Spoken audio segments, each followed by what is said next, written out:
Hey, look who we're here with. Never thought this would happen, huh? No.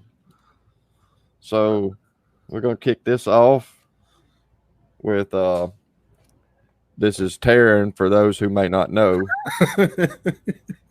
His name's Tarrin NEEL. He was a moderator for Russ for I don't know how long. Like Almost a year, probably. A little less than a year. About 8 months. I think most of us might know how he found McCamey Manor, but if you want to just like touch on it real quick and just highlight Yeah. it. So I actually found McKamey Manor in about, I think it was March of, was it eight? Yeah, March of 18. March of 2018. I'm a huge fan of the deep web. If you've watched Extreme Screams, you know that I did some deep web stuff there for a while. So I'm a huge fan of the deep web. I love stuff like that. And Ron Swanson actually posted a video on Red Rooms on his YouTube channel. At the very end of that video, he had talked about McKamey Manor and how the way they stream their shows and everything, which I can touch on that too. But he talked about how they stream their shows to Las Vegas and how that kind of was considered kind of like a red room, even though that's not necessarily true.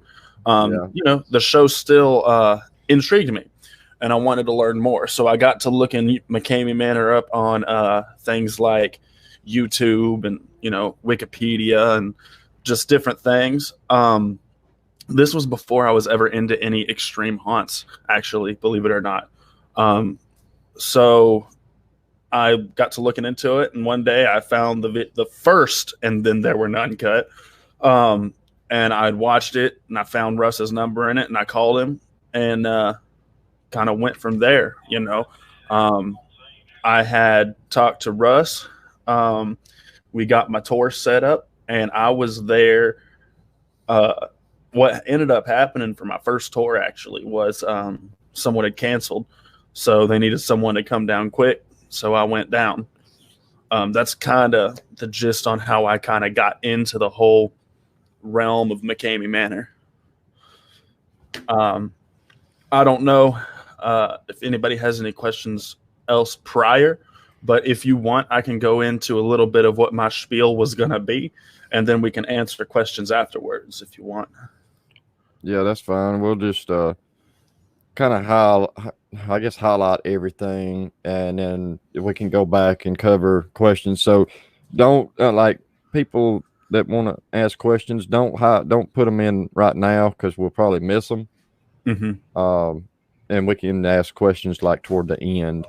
That way we make sure to get them. Yeah, because I honestly don't mind answering questions, but I feel like a lot of what I'm going to talk about, a lot of the questions will be answered. Yeah. So the first thing I want to talk about, I'm going to bring it up. Let me find it real quick. There's actually two things I want to show. So I will share my screen. Many of y'all have probably seen this image right here, right? I want to let y'all know this is a little dated, right? So there are some differences to this image. However, I want to go through and I want to explain what everything is. So this right here, as y'all already know, this is Rat Race. That is all Rat Race is that little thing right there. This right here, those are the trenches. Now this little pipe right here, I wish I had an image of, there's like a up here behind it, there's another like a little shed type thing made out of metal. That is Oblivion. This little pipe right here, that is Spectrum, and it goes down into the trenches. That's all that is. The tire that people flip, obviously. This right here, that's literally just a little kiddie pool for his dogs. That's nothing that he uses for McKamey Manor. He doesn't use that. Now this right here, these are those slack lines, right? You got one at the top, one at the bottom. He uses that for the walk. That's what that is. Now these steps right here, let y'all know that's Manor horn. That's what those little steps are. And actually, right here, I will pull up this video. Many of y'all, if you are in McKamey Manor Banter, oops, my bad. If y'all are in McKamey Manor Banter, you have seen this video. This is Becky Shima posted this video. This is Greg and Becky bi-weekly drive-by of Russ Mckamey's trailer. We are going to drive by here real quick, and whenever they get to a certain point, I'm going to pause it, and I want to show y'all something. It's very hard to see in this video. However, you get a better look at what Manor really is. I know a lot of people are really curious about what Manor is. So let me see.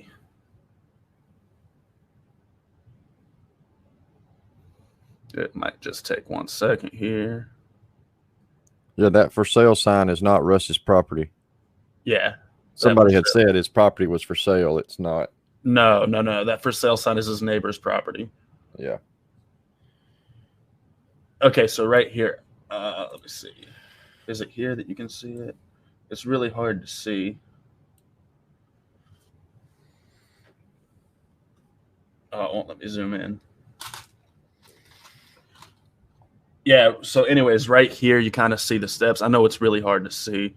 I'm going to pull it up like this, make it a little zoomed in better. But right here, you see the steps, and then it's like a zip line that comes down through here, and then there's another platform somewhere around here. That's all Manor is. So that's basically what Russ has. Inside of those storage containers, he has some other things. Nothing real big. He has one of those. You ever seen those things where people sit on it and it's like a wheel that they spin that like circus performers will throw knives at? Oh yeah. He's got one of those. Obviously, throw knives at people. I think there was a good view of it last week or week before when he had, and there's also a good view of it when Susan does her tour. There's a video where he puts his hand like on her thigh, almost on her thigh. Yeah. When he's talking.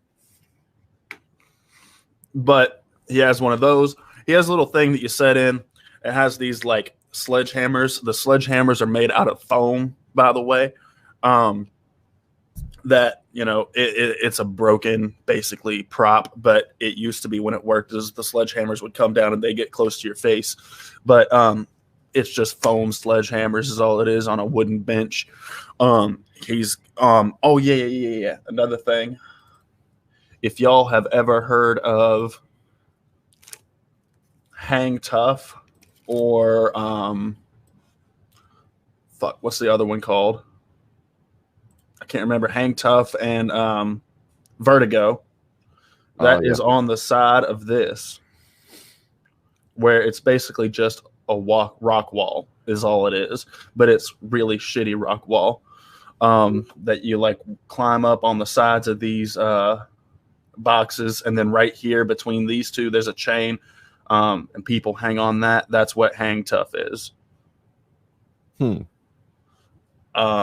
And then if y'all want to know what Alice is, I will tell you what Alice is. Alice now sits right here.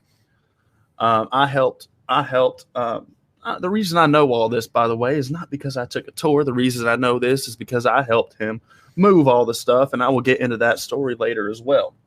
So Alice is right here, stretches from about here to here. There's a small platform right here where you walk up on, and it's those shade balls from California that they use to cool down the water.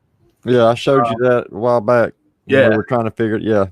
Yeah, so basically all it is a bunch of shade balls, kind of like a ball pit and a little thing, and you got to lay down in there, and he rolls. You got to roll yourself down to the bottom while he sprays water with a water hose on your face.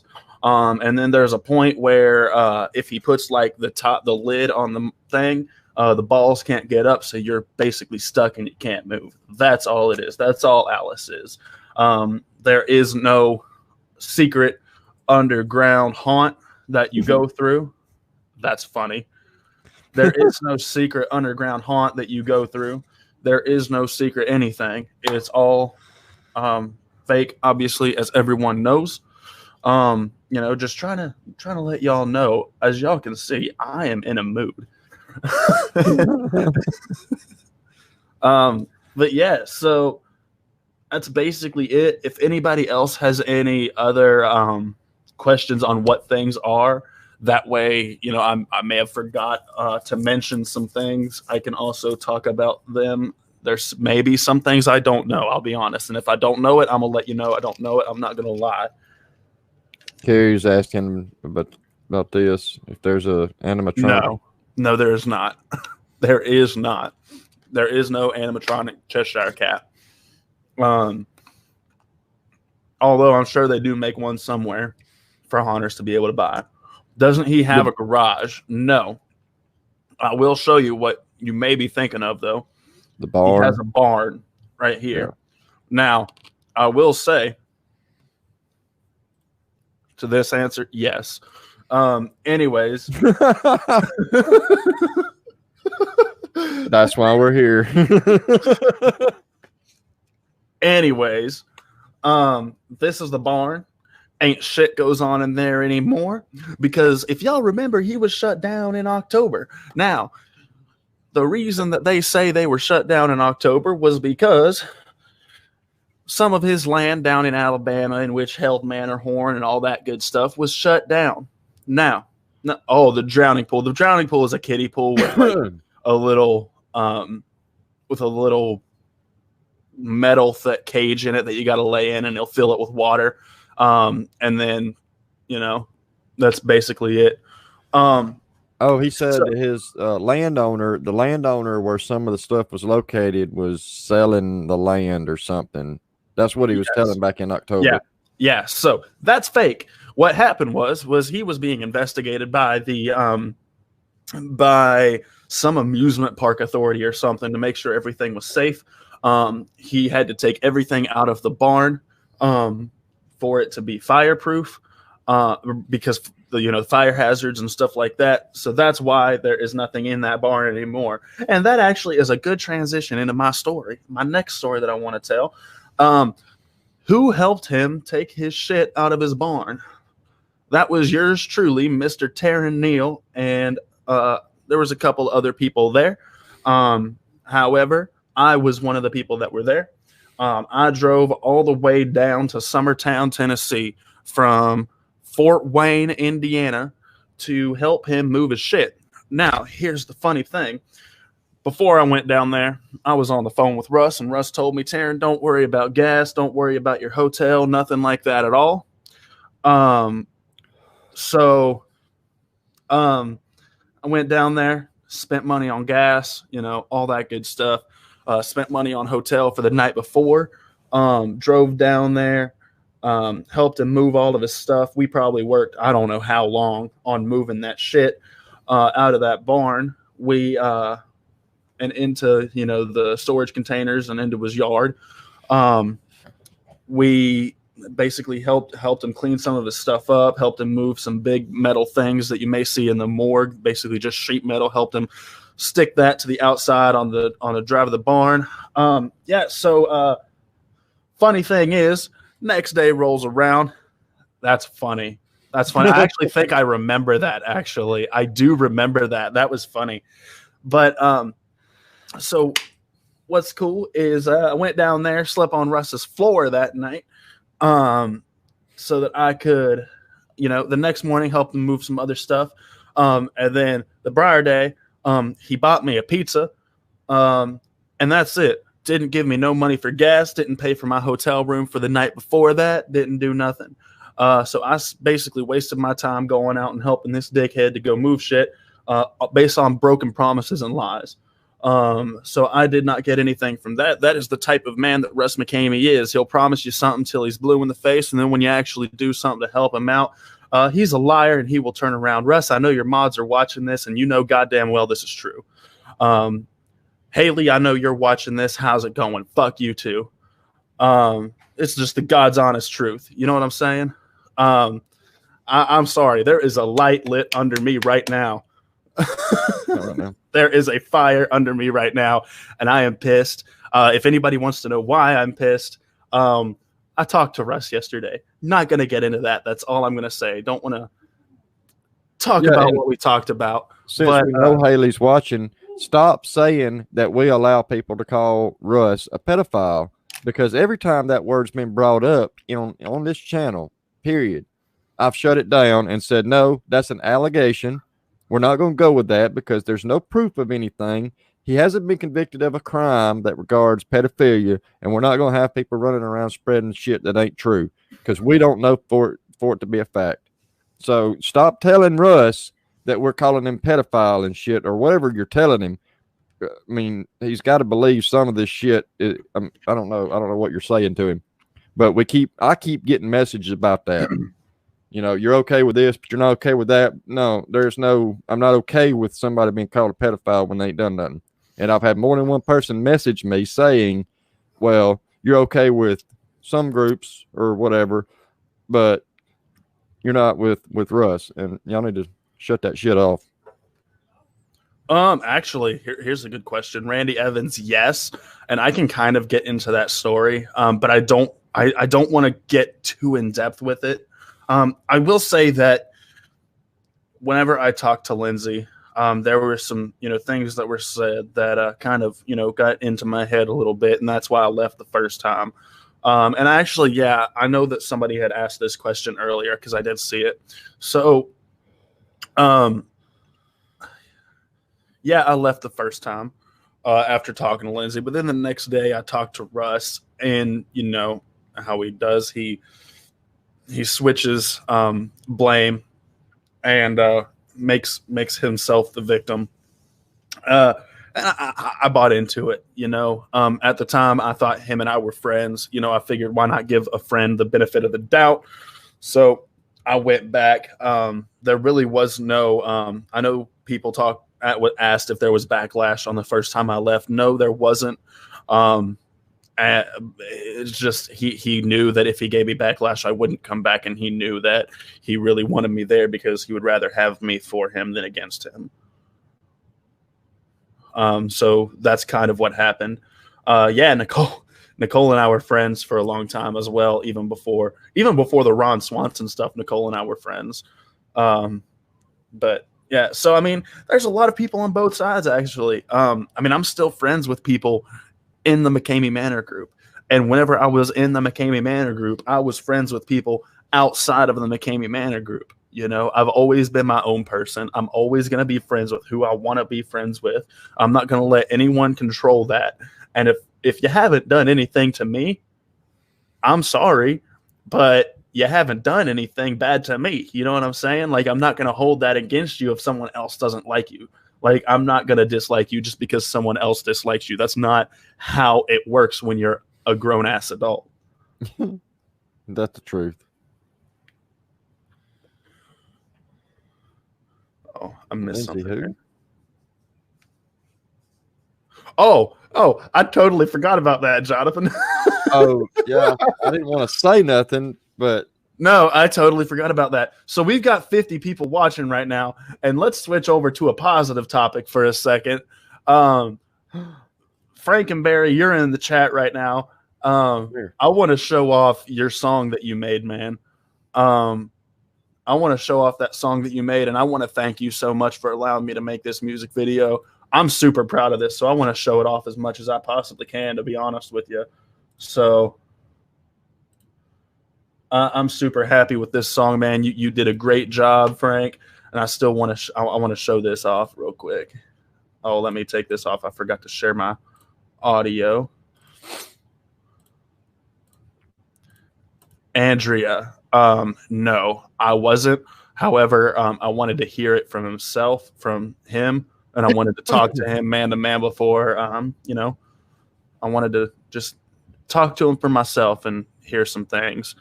There was a lot going on in the background, and this is why I'm kind of, doing this video. However, I do want to switch over to a positive topic right now. Check out this video, y'all. This song is kick-ass.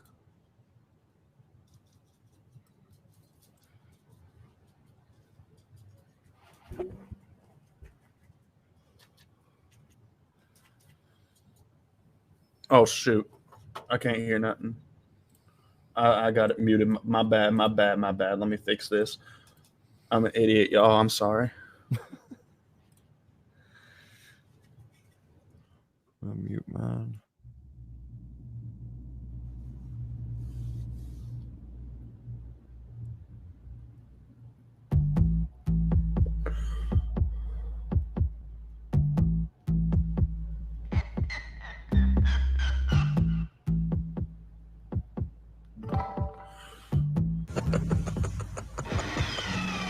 Welcome to Canosaurus.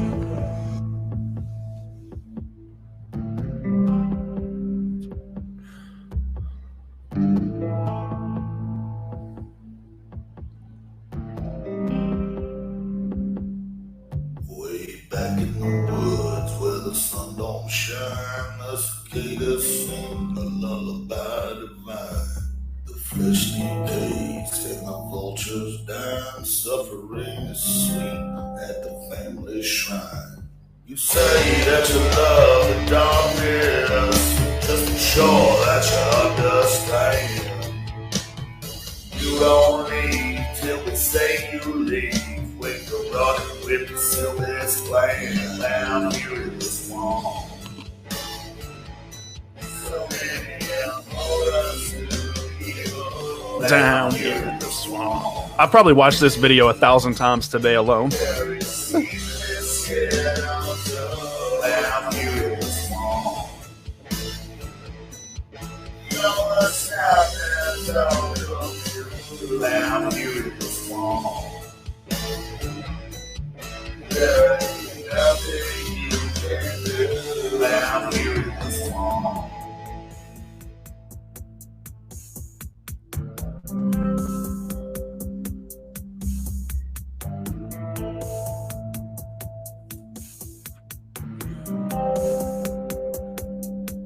Welcome to our home. Hope it suits you well. We've such sights to show in our private hell. You will atone for the beast within as we stain your soul with the family sin. When regret gives way to sorrow and you're riding on the ground, cry out for tomorrow, but salvation seldom found down here in the swamp. So many of us do evil down here in the swamp. There is secrets yet untold down here in the swamp. You know what's happening, don't come through down here in the swamp. There ain't nothing you can do down here in the swamp. This is too fucking easy. Come on.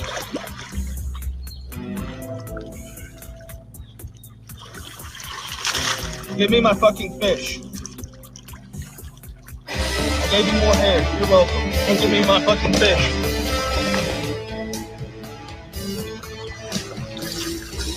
Three, two. I'm looking for one. I want it to be the perfect one for you.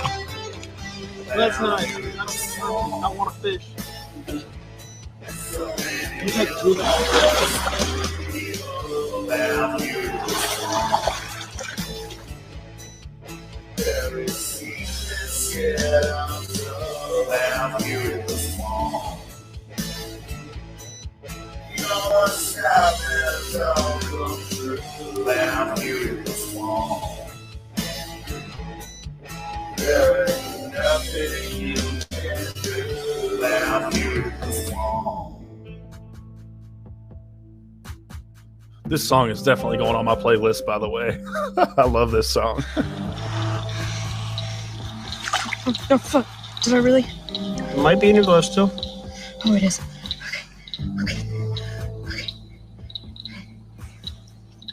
Let's see it in your mouth.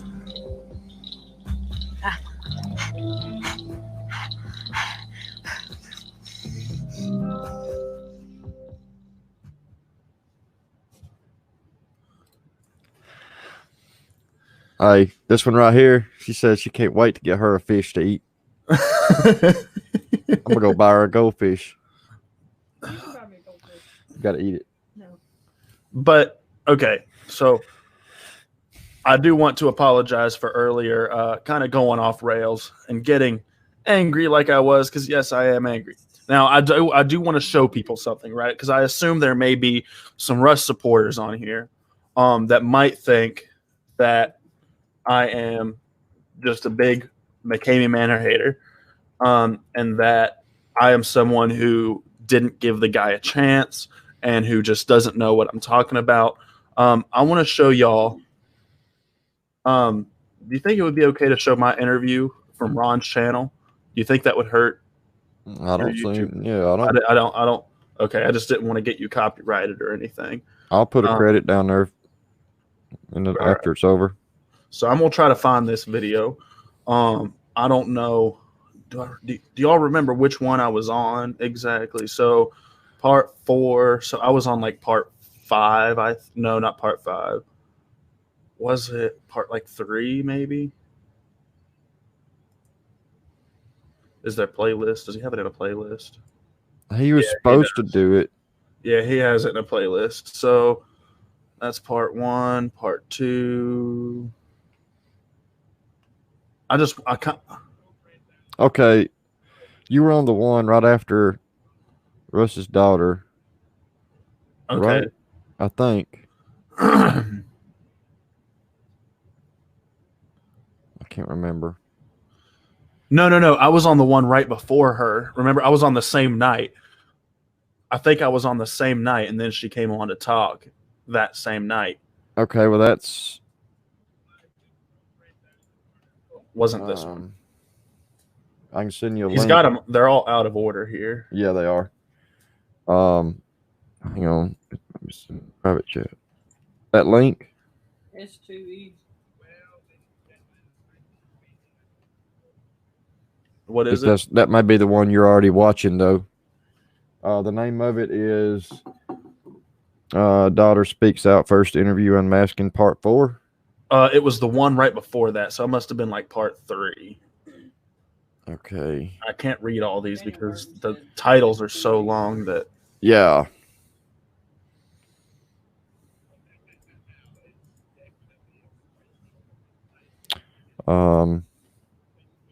So before that one was.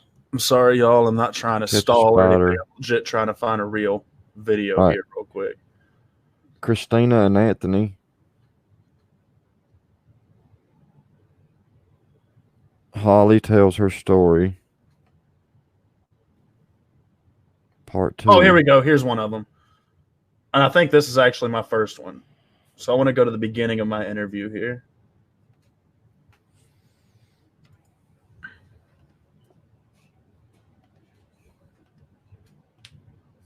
Easy. So yeah, big shout out to the mod team. A big shout out to everybody in the side chat. And this is Surviving Life. Just want to make sure we give him credit. This is on Surviving Life's YouTube. If y'all want to see the whole thing or find more in the series, check them out. I'll put a link in the description. Okay, so thank you everybody for waiting there. I was just setting up the next guest on Skype, and our next guest is a current moderator and contestant screening. Does the screening process? He's going to tell us a little bit more about it. But his name is Tarrin, and he is our next guest. So Tarrin, if you want to be on camera, this is a time to turn it on, and we can begin. There we go. Okay, 1 second. Welcome, mate. Thank you very much for coming and talking to us. And once we begin, I do want to point out I was not wearing my yellow shirt back then either. Nice. So next screen. So if you're a bit wonky, I'll frame you up properly. But thanks for coming and talking to us. Why don't you start in the same way as everyone else does, with just introducing who you are and how you fit into the whole McKamey Manor saga. Oh yeah, he had some audio issues for a minute. Let's see when he fixes it. very beginning, who you are. All right. How do you fit? You were nailing it as well. I do apologize. So back to Oh, no problem at all, man. Now I've had time to actually collect my thoughts a little more. no problem. And apologies at home as well. I do apologize. All right. So my name is Tarrin NEEL. I'm a current moderator, for the McKamey Manor Facebook page. And I also help talk to people before they. By the way, Russ was get not put on with the me. schedule to come to No, Russ McKamey was Manor, not with me and do whenever their I was initial doing this screening with them. interview.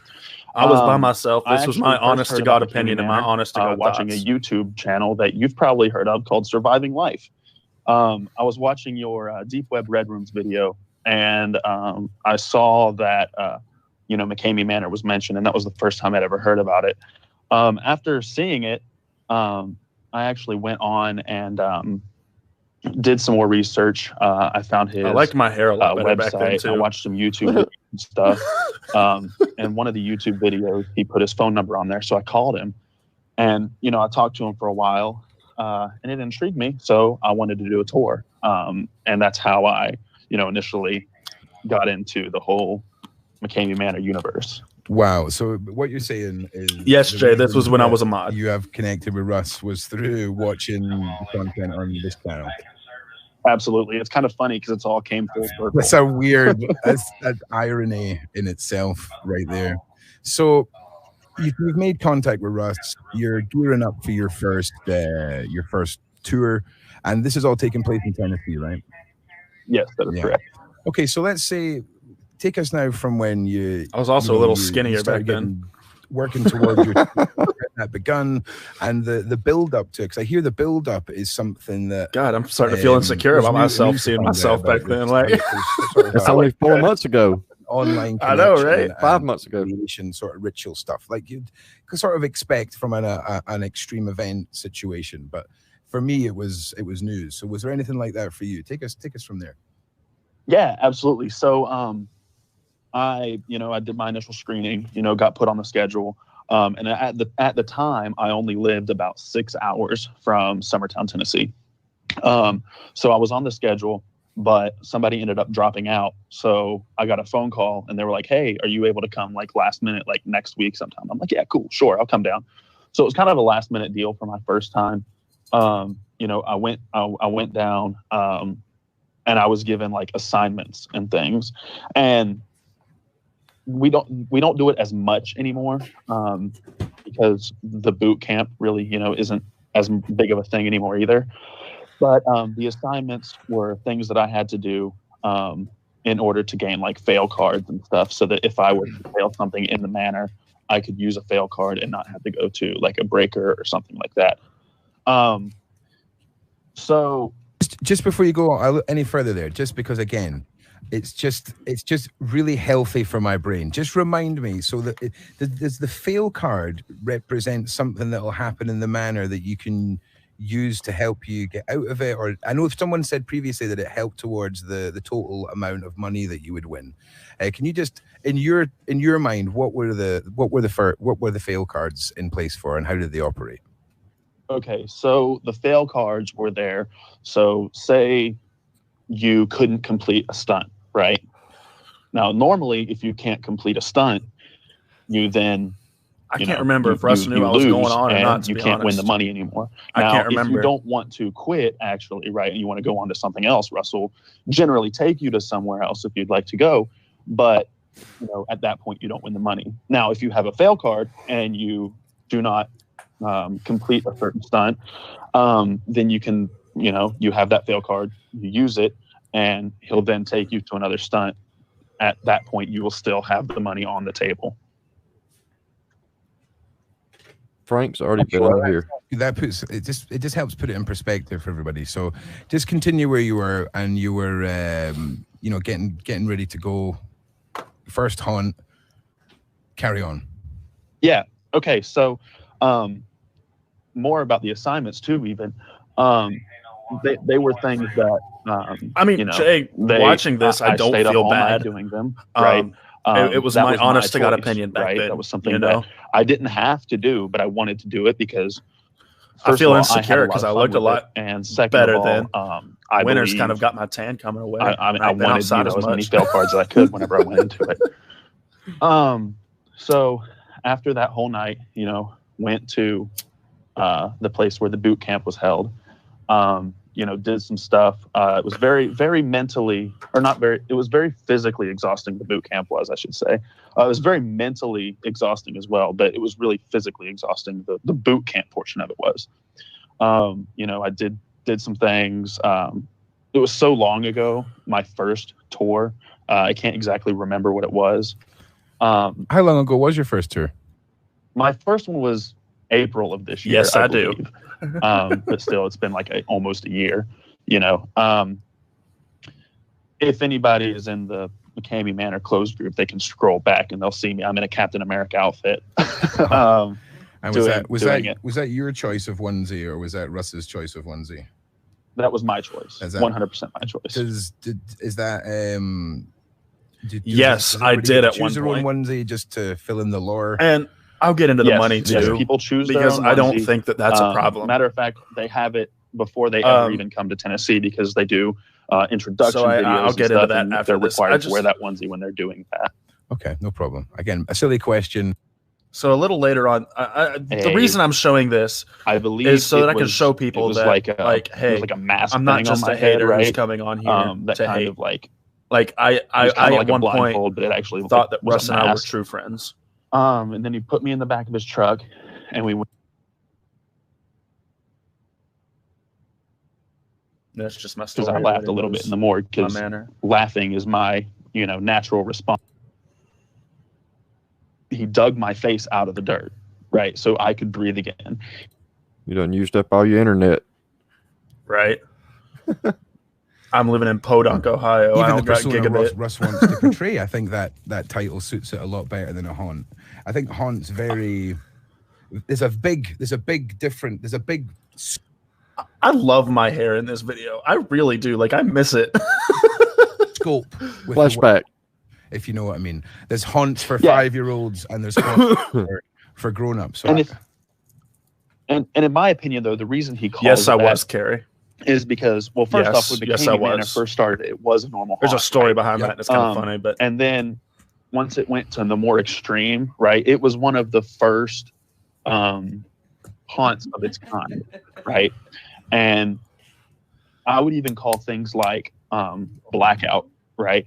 Blackout, they brand themselves as a haunted house. They brand themselves as an extreme haunt. They don't. I'm sorry, I was incorrect back then. Blackout isn't an extreme haunt, and they're more of an extreme horror experience. Yeah, right? You know, I almost feel we're at a point in history with the entire genre of experience where we're just. What? But I really do describe him like that, right?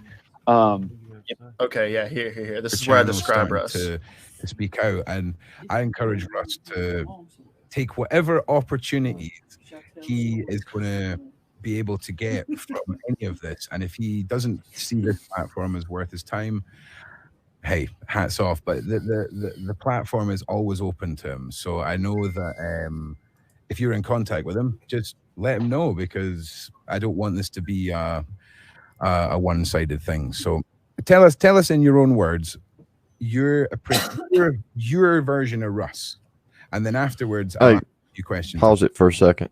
Tell us. Yeah. Okay, so everybody that has gotten an invite from a Cadus Silvis merch page, that is a legit invite. Someone reported their other page, so they had to make a new one.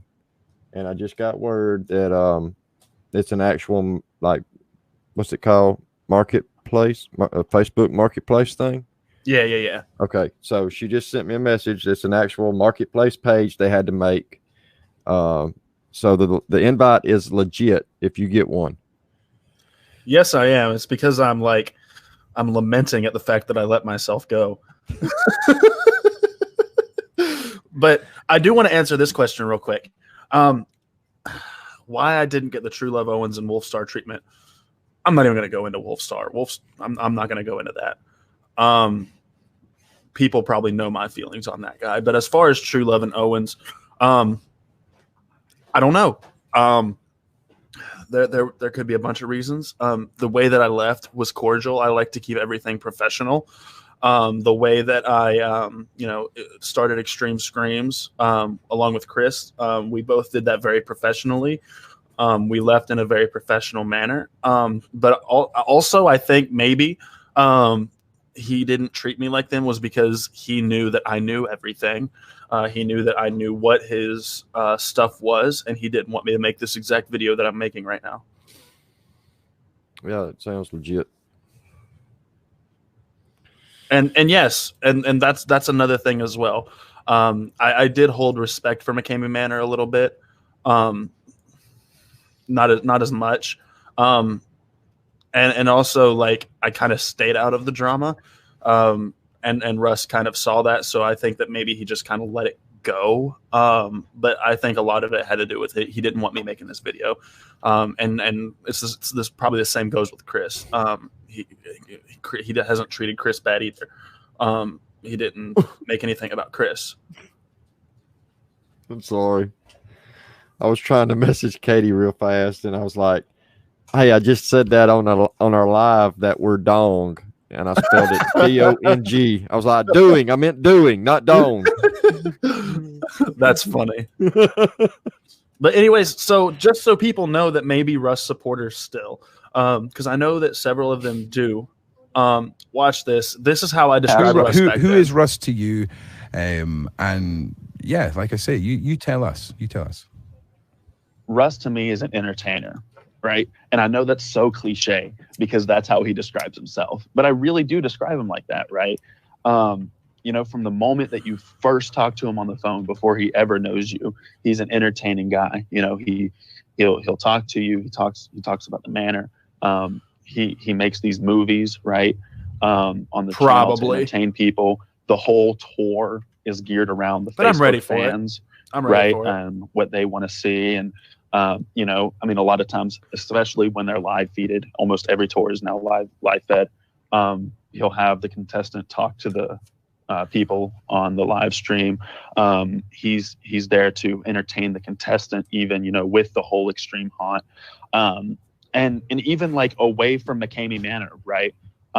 Even when you step back and you just look at Russ as a person, right? I've hung out with Russ before, a few times actually, just outside of the Manor, not having anything to do with McKamey Manor, especially around this Halloween time, just hanging out, going to different haunts with him in different states. He's a person who likes to have fun. He enjoys all things haunted house related. He's a good guy. Once I know you said earlier that it's hard to see the divide, right, between Russ as a person and Russ as an actor, right? Correct. And I can totally see where you're coming from.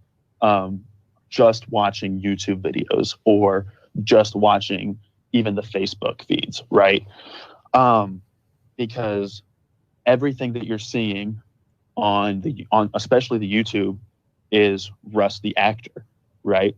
But once you actually take a tour and once you actually meet Russ for yourself, and especially once you get to know Russ, you can 100% see that divide between Russ the actor and Russ the person. And when you're on your social events for Russ and things like this, I mean, is that So I don't want to show too much of it, but that was basically that was my honest opinions back then.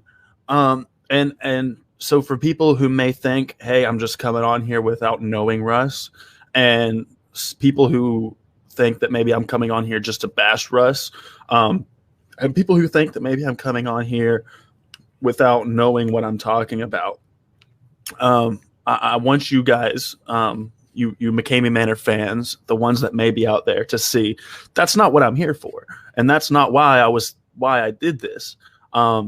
I did at one point have a pretty close personal relationship with Russ as a friend. At least that's what I thought.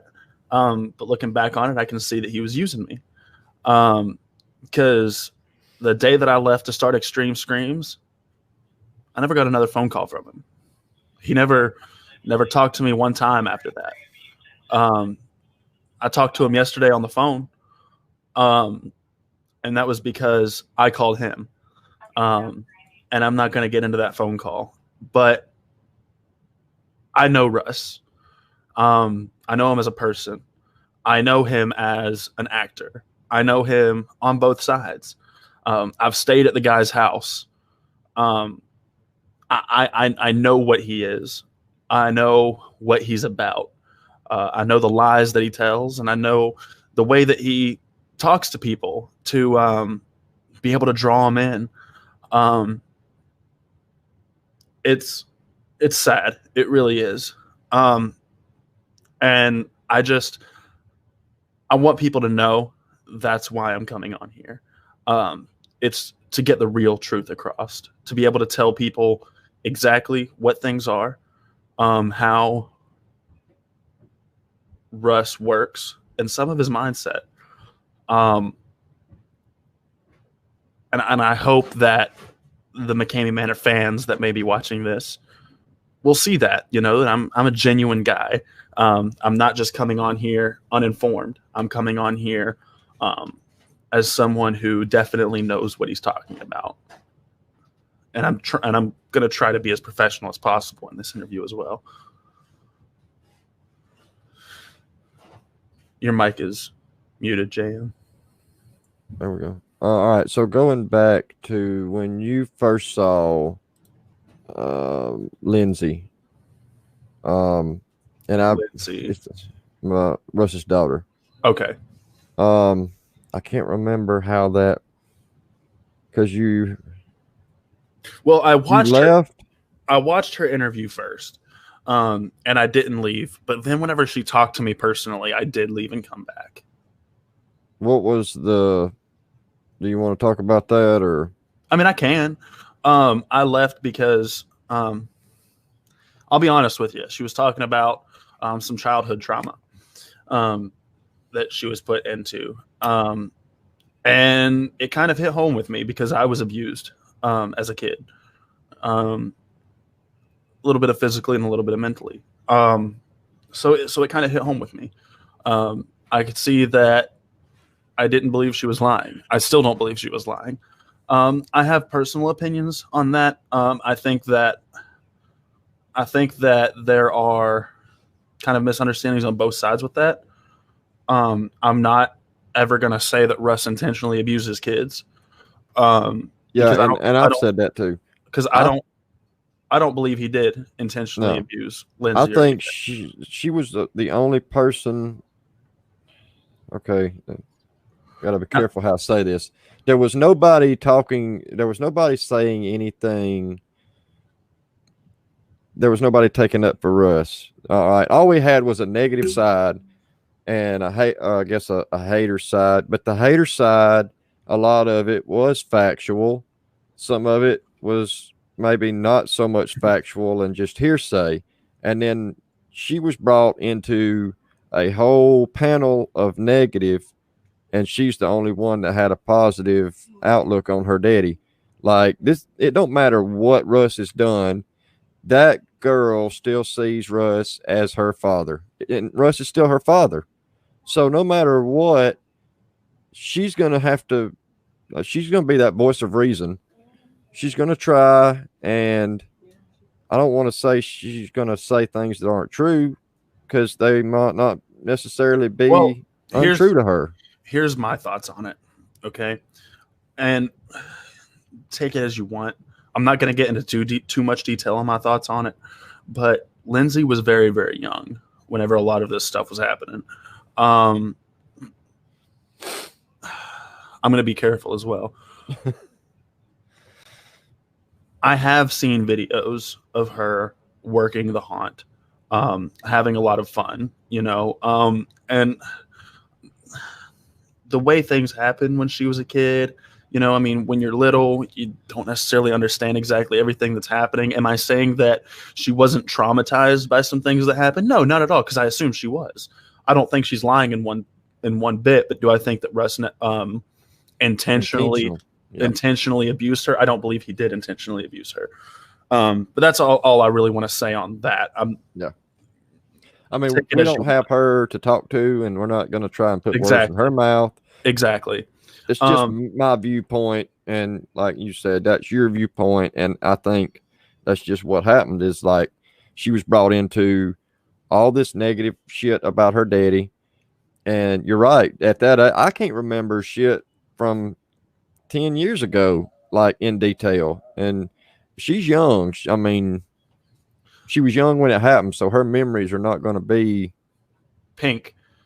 As I said, I have seen her working the haunt and having a fun time with it. It was something that, from my understanding, that I saw, and I don't want to put words in her mouth, and I don't want to go against her story in any stretch of the imagination.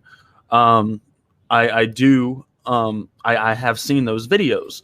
But like I said, I don't want to talk about that because I don't know her enough to be able to talk to her. I haven't talked to her about my opinions on it, and I don't want to, I don't want to be very controversial with what I say.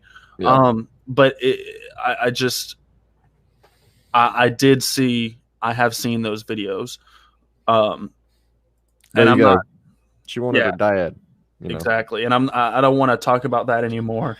That'll be the last word I say on it. I do want to play a game real quick with the people watching right now. So this is a trivia game. We're going to have one question on trivia. Trivia question. What does Russ say that he did for the military in the Navy? What does Russ say that he did for the Navy? Any guesses in the comments? Oh, I know firefighter. What does Russ say he did in the Navy? If anybody in the comments has a guess, the first one that I see that is correct, you will win the prize of a hand clap. It's probably a little bit of a delay on the video. That's why nobody's answering yet. The video delay and then the comment delay as well. Yes. Ringing a bell. Huh? No, What does he say he did? Okay, yeah, here we go. Carrie, MK Ultra. That is correct. Interrogations. Yes, that is correct. That's what he actually did, not what did he say? Interrogations. That is correct. MK Ultra. That is correct. Seer. That is correct. Those are all lies. How do I know they are lies? Well, let me show y'all what we have right here. Do you care if I show the first page? No, I don't care. Okay. So, what we have right here, friends and foes, is a certified letter from the Department of the Navy, Bureau of Naval Personnel. Oh, right? Shit. So, this came from a Freedom of Information Act request. Now, what do we... Yes, and he says he did hypnosis. What do we have here, maybe? What could be coming from the Navy? This, my friends, is a DD-214. If maybe you guys don't know what a DD-214 is, a DD-214 is your discharge papers from the military. I have a DD-214 when I was released from active duty and sent to oh yeah, clap. I have a DD-214 from whenever I was sent from active duty and released into National Guard. So here is the thing.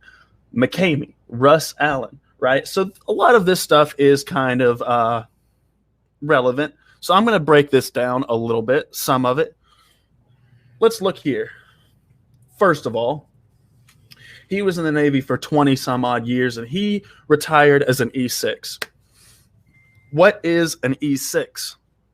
So an E6 basically means if you went in as an E1, you were promoted 5 times to where you are now, an E6. E6 is basically your pay grade. Now, if you're in the military for 20 some odd years, I think you said, what was it, JM, 26? 23. 23 years. If you're in the military for 23 years and you retire as an E6, you're fucking up somewhere. You should be an E7 if you're in the military for 20 some odd years. I'm going to be honest with you. Oh, I apologize for that. I did not know that. I didn't either. I'll fix it. Okay. But yeah, so let's let a lot of this stuff, it's important. If you want to read it, you can, but it's irrelevant for what we are going to be talking about, okay, yeah, here, military education. So Word 97, he learned how to do that. Intermediate access 97, he learned how to do that. Assessment team, intro to access 97, command assessment team, I should say. Professional career counselor course, Navy lead 5 days, shipboard security engagement training 5 days. Does anything in there show you anything about MK Ultra? Does anything in there show anything about does anything in there show anything about hypnosis? Where's his clearance? He don't even. Does it show if he even had top secret clearance? I don't think it'll show that on a DD-214. I don't think it. Yeah, because I have a security clearance, and my DD-214 didn't show it. So let's scroll down here to the very bottom page. What is on the very bottom page? This right here is Russ Allen McKamey's career history. It covers every year, all 23 years or whatever that adds up to. Yes.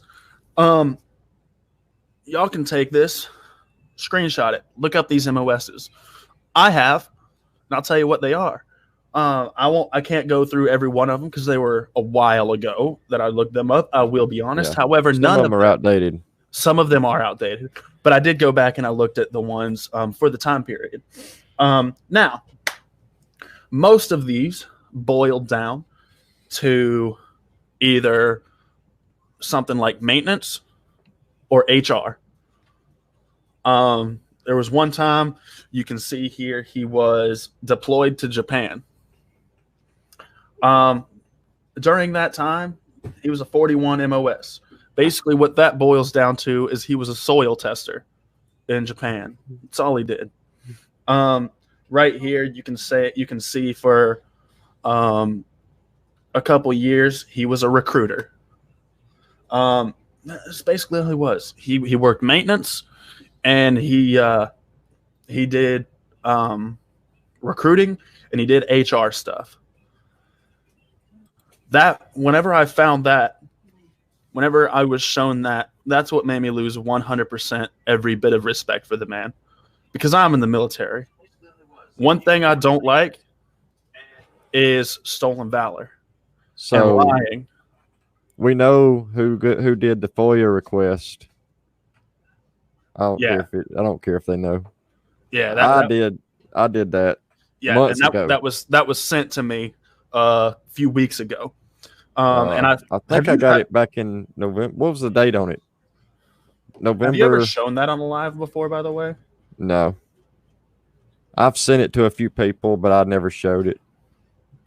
November 19th, 2019. So that's how long ago it was when I did a FOIA request. I've had it all this time. And now that he sent it to me, I remember JM sent it to me one day, and him and I broke it down together. Yeah. Broke it down together, and that's what made me lose 100% bit of every respect for him.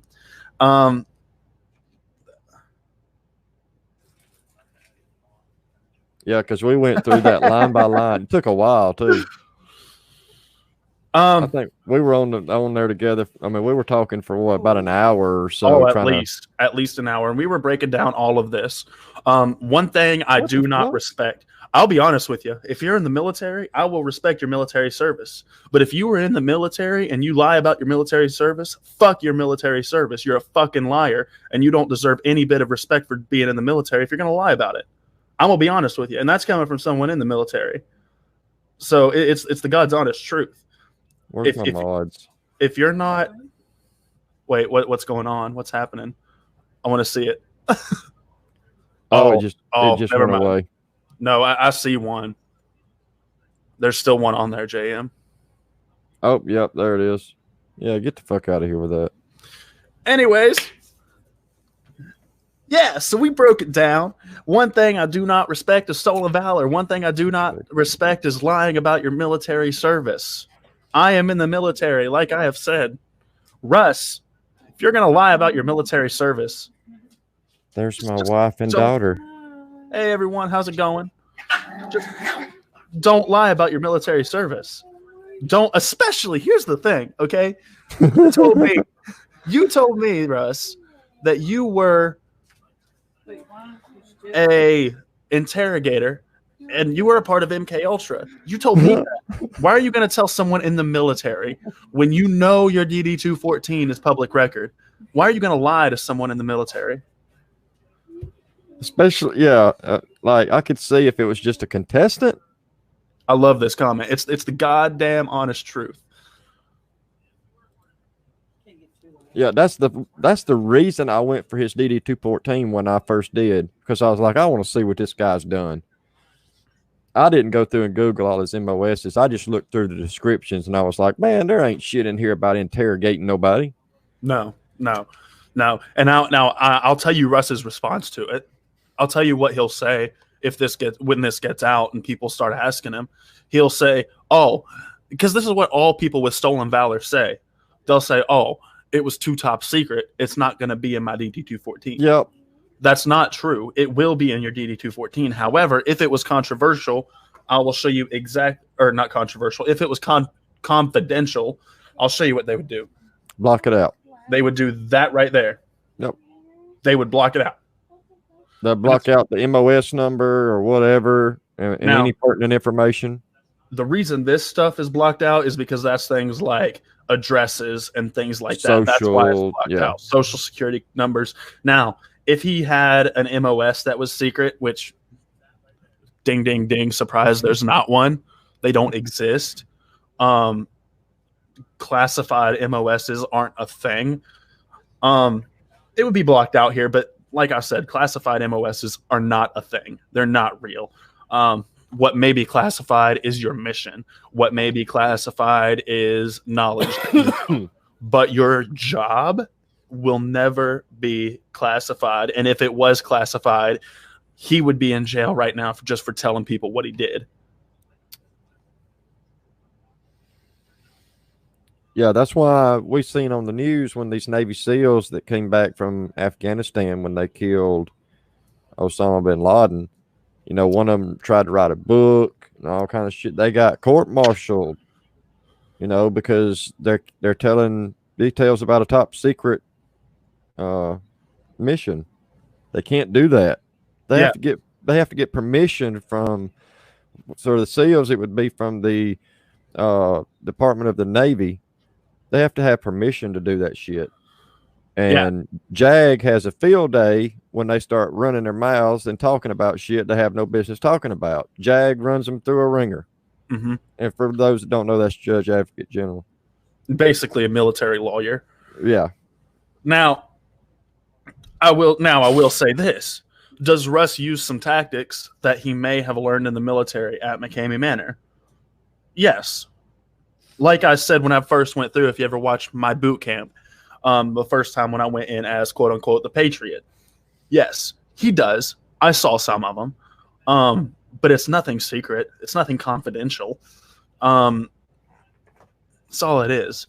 Now, I am now remembering someone did mention something about, did I ever believe the money was real? You know, if you're going to show up as a mod here, do it with your damn real name. Follow my damn lead. Oh, okay. I see that. Yeah, I know who he's talking to. Now, I will say as well, I remember someone talked about, Tarrin, I thought you vaped. I didn't know you smoked cigarettes. I do both. Depends on the stress level. Well, no, it actually depends on if I have juice or not. Right now, I don't have any juice, so I've been smoking more. Hard times, man. But anyways, someone asked me about the money earlier. Yes, I did believe the money is real. Now, is it a problem that the money is not real? No. In my opinion, no. I do not believe the fact that there is no $20,000. I don't believe that that's a problem at all. Because if you listen to it, the way he says it is it's more of a guarantee, right? He's like, I like, if I told JM, I'll bet you $1,000 that the Patriots win the Super Bowl this year or whatever.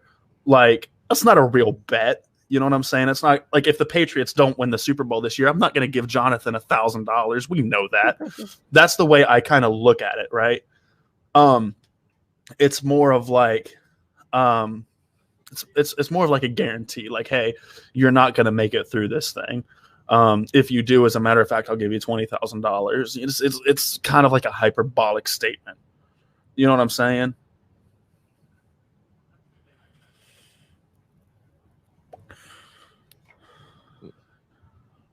Yeah, that. Yes, I was almost going to put that up there, but yeah, that's true. That's very true. I'll be honest, I don't have a TS. I do have an S though, and even I know that it's bullshit. Yeah, Russ has told so many lies that it's hard for Russ to keep up with the lies he's told. I mean, he's just, I don't know, he just keeps having to tell more and more to keep the game going. And then he says, oh, it's all about the movie, it's all part of the game. But no, some of the stuff he's sincere when he's lying about it. He means he's for real. Like he tells people he did interrogation and hypnotizing people, and yeah, no. All right, and Russ also blamed me with the shutdown and said he didn't have no problems until that firefighter got involved, started making videos about him, and I did not have anything to do with Russ getting shut down. As far as I knew, and I told these guys this when we first met up when they started to stream streams. I told them I thought Russ lived in an unincorporated area of the county in Tennessee, which where I'm at, we don't have to have no kind of they don't have to whatever. They don't investigate that in a non-city limit. Okay, so here's basically just a normal Google search. Army jobs that require a security clearance. Now, this is for the Army, not the Navy. I'll be honest, I know more about the Army because I am in the Army, but all military is the same. If they're not going to have any secret jobs in the Army, they're not going to have any in the Navy. It's all the federal government. Now, look, acquiring security clearance, Air Force intelligence, Army intelligence, CIA, Coast Guard intelligence, Department of Defense, Department of Homeland Security. These are all different positions. These aren't necessarily jobs. These are all positions that require security clearance. They're not hidden. 35F, intelligence analyst. 12P, prime power production specialist. 25E, electromagnetic spectrum manager. 29E, 89 Delta. 35 Papa, 13 Foxtrot. 38 Bravo, 37 Foxtrot, 35 Lima. They're all MOSs that require security clearances. God, I wish I remember what my MOS was. They're not secret. I had top secret. Yes, I was. I would have had top secret clearance because my MOS required it. Now I'll talk about this a little bit actually. What did Russ make the mods do? I'm gonna be honest with you. Russ was kind of, at least when I was in there, don't know about now. Whenever I was in there, Russ was really, really hands off. Russ didn't do anything as far as the mods. As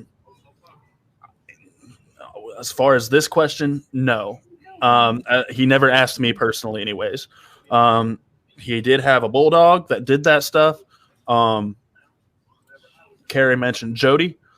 Yes, Jody was Russ's bulldog. Jody kind of went out and trolled people. I don't know if Russ ever asked him to do so.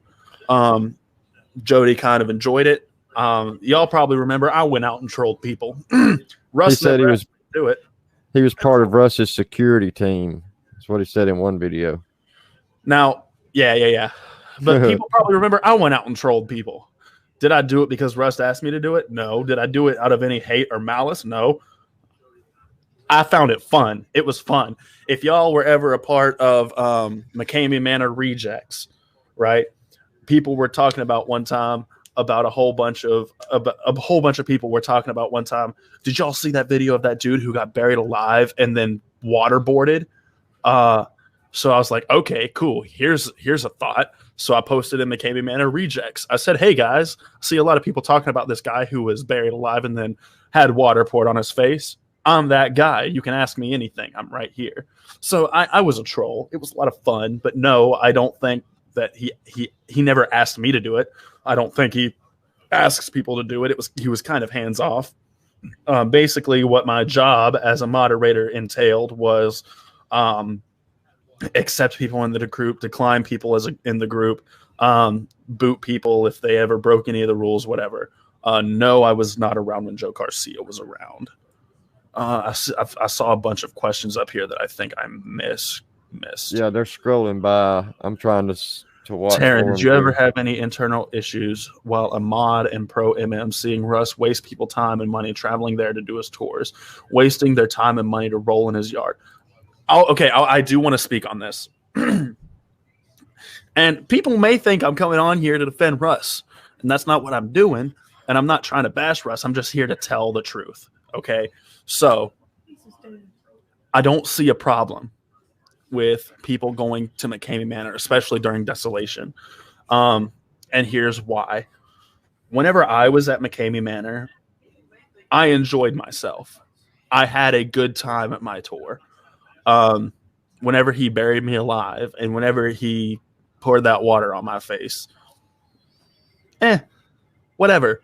It's what I went there for, you know? Did I ever believe that there was all this special stuff? Did I ever believe there was a 2-mile long? Not really. I had my doubts even before I actually knew. Now, my problem is with the lies. Now, however, I mean, part of it is part of the game. You know, I mean, you got to give credit where credit is due. It does have its place in the world. So I don't have a problem with people going to McKamey Manor. Because I had a good time when I was there. I'll be honest. Do I consider it an extreme haunt? No, not at all. Do I consider it a intense, extreme terror experience? No, I do not. Especially after knowing everything. So, just to harden the or drive home what kind of person Russ is. The control he likes to exert on people, like no cussing. How many F-bombs does Russ drop off camera? I would say he cusses about as much as I do off camera.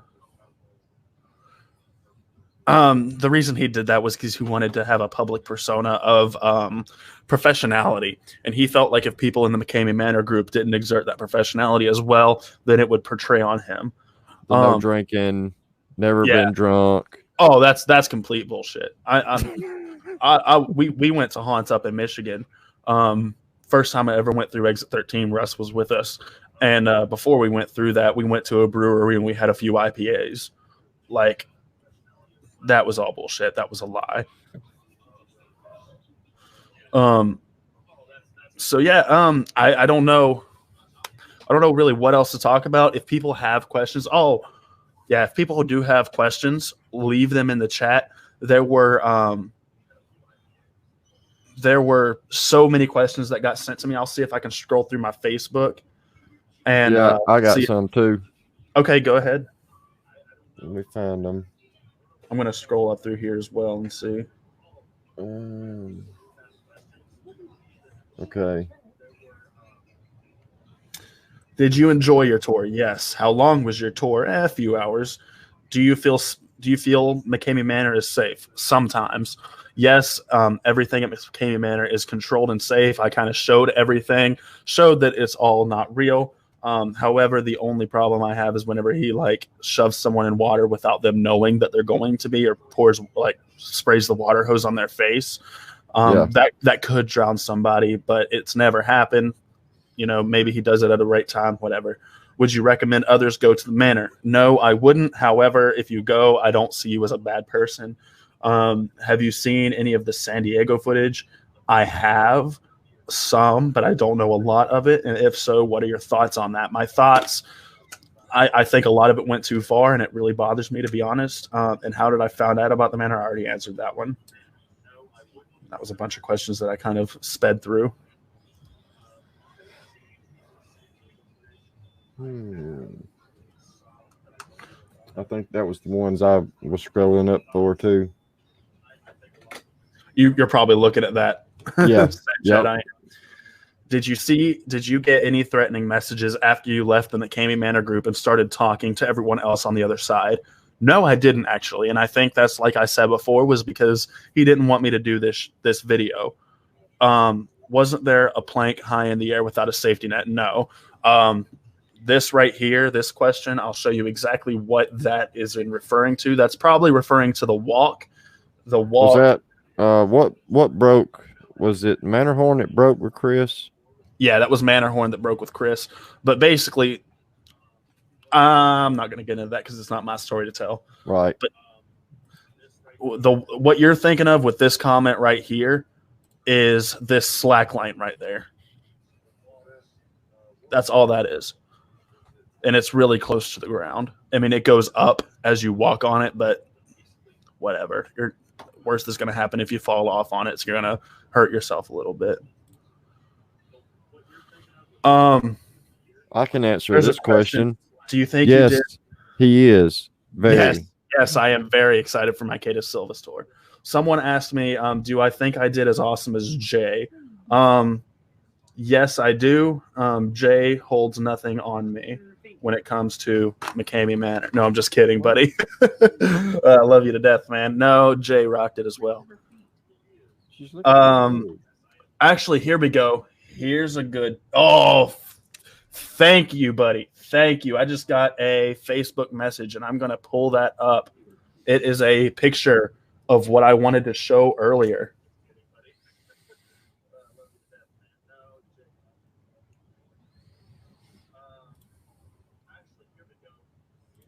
This might take me a second to pull up because my internet is really shitty today.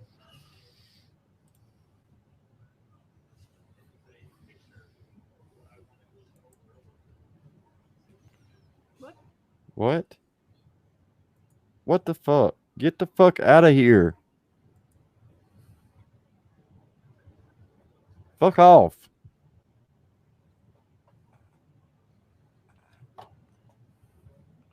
Give me 1 second. This is still pulling up. Okay, so here we go. Here's a picture.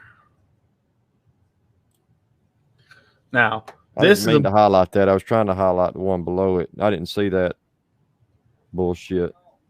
This right here is Oblivion. This is that little cage right there. Goes down into this pipe, which is Spectrum, and into the trenches. That's all that is. These walking boards are on top so he can walk between the things without actually getting in the trenches himself and be able to film. This right here is Manorhorn. Walking up these steps right there. That's Manorhorn. That's all it is. And you can't really see it because it's so small, but there's a zip line. You can kind of actually see it right here. Oh, no, you can't. That's the road behind it. But, yeah, there's a zip line that goes down through there. That just in case someone does jump, they're on that zip line.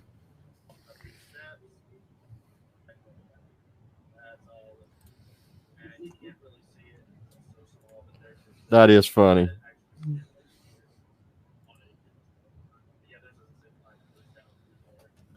Okay, so I'm going to continue. Yeah, just ignore the bullshit. Questions. So I guess I'm surprised these trolls are towards you and not me at this point. Like, yeah, I guess you could be labeled as a hater now. I guess I can. Yeah, I'll make a video about you. Gonna make a video about me. Okay, so, did you like your trip to Russ's? I already touched on that. What made you want to be a mod for the McKamey Manor group? I wanted to be a mod for the McKamey Manor group because, like I said, I had a good time when I went. And I wanted to be a part of something, you know, and that was something to be a part of. And, you know, I felt like it was a big thing, you know, and I felt, you know, like it was something to do. That's basically all it was. Do you see the questions that I'm reading, JM? Okay, I don't know if I should answer this one. Actually, yeah, I will. Did you believe Winter when she told y'all that she couldn't come because of family matters? I do want to hit on that. So, my two-part question, I get worried about the babies and I trust your honest opinion at all. What was your two-part question, Pink? I don't see it. Can you ask it again? Can you just kind of ask it in the chat here and I will answer it for you? So Winter, I was the person who screened Winter for her tour, and I was the person that she called when she canceled. I'm going to be honest with everyone. I knew the real reason. I knew the real reason that she canceled. She told me the real reason when she called me. Did I try to talk her into going because that whatever? Yeah, I did. Did we lie about what she told us publicly? Yes. However,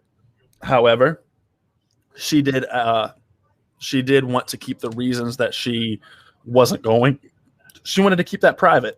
So that's why I lied about it. I don't know if I even told Chris and Russ the real reasons why she didn't want to go. I believe I was the only person who knew why she actually canceled. And that was because I was trying to keep her personal preferences real. I wanted to be good to her, with I didn't want to throw her under the bus.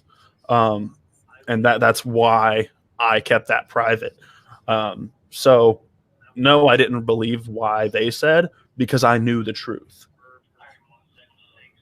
I had no reason to throw her under the bus when she asked me to not do that.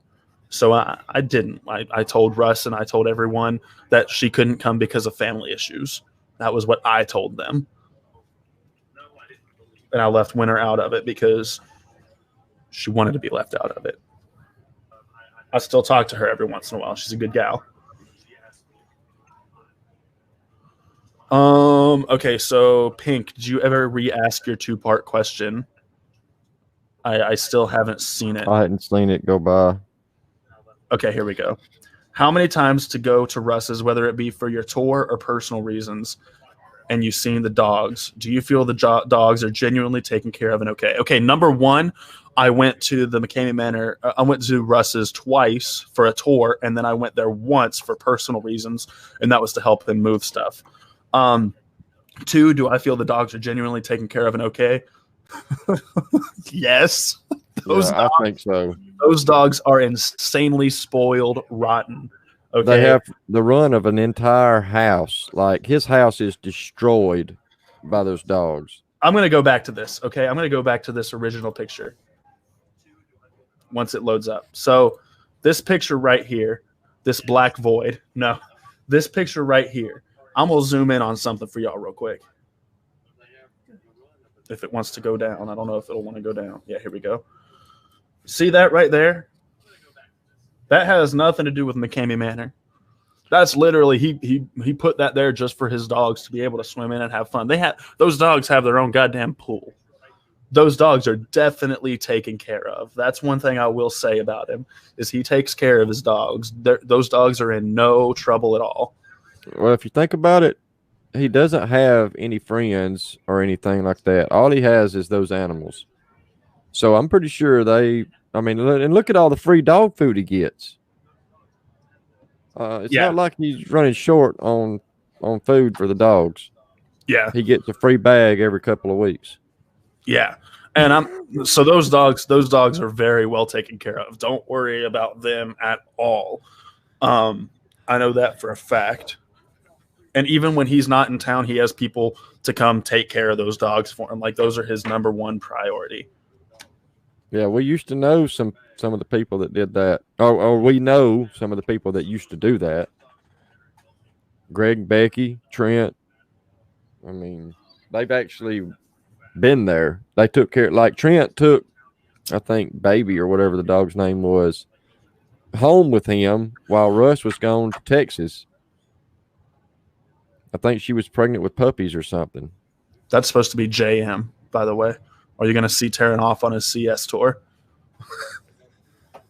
Hey, we'll have the same panel. I'm still trying to work something out, but if I can't make it, then I'll be here on the panel doing the same for Tarrin. Does he have any safety precautions in place at the Manor? Like I said before, I'll be honest, he doesn't need any because there's nothing at the Manor. If you were to go in your backyard and if you were to get into a cage and you were to roll around in your yard, you probably wouldn't have any safety measures in place because you don't need them. And that's all McKamey Manor is. There's no safety measures that are needed because there's nothing bad that can happen to somebody at McKamey Manor. It's impossible. You're safer at McKamey Manor than you are driving your car to work every day. You're safer at McKamey Manor than you are going to Walmart when the virus hit. Like, I'll be honest. Like, there's nothing at McKamey Manor where somebody can get hurt. And that's why, in my opinion, the safety precautions aren't an issue with McKamey Manor. I can hear myself. Yeah, somebody's got the phone turned up. So that was basically my rant. I mean, if anybody else has any questions, I'm totally down to talk for a while.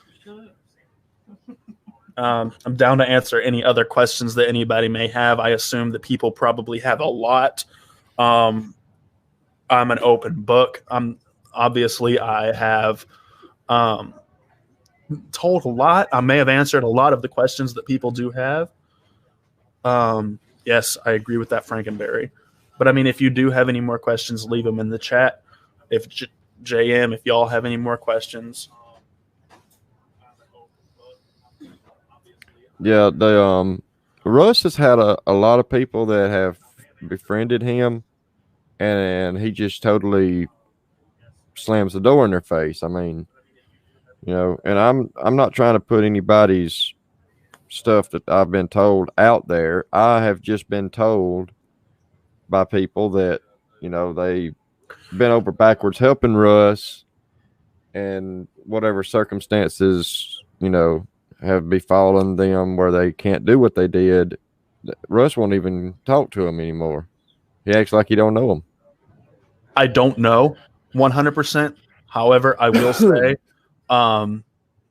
I have seen him change it, but that might have just been because we were moving stuff. I don't know if he changes it every time or not. I kind of doubt it. But now, from the time, okay, Melissa was the first tour.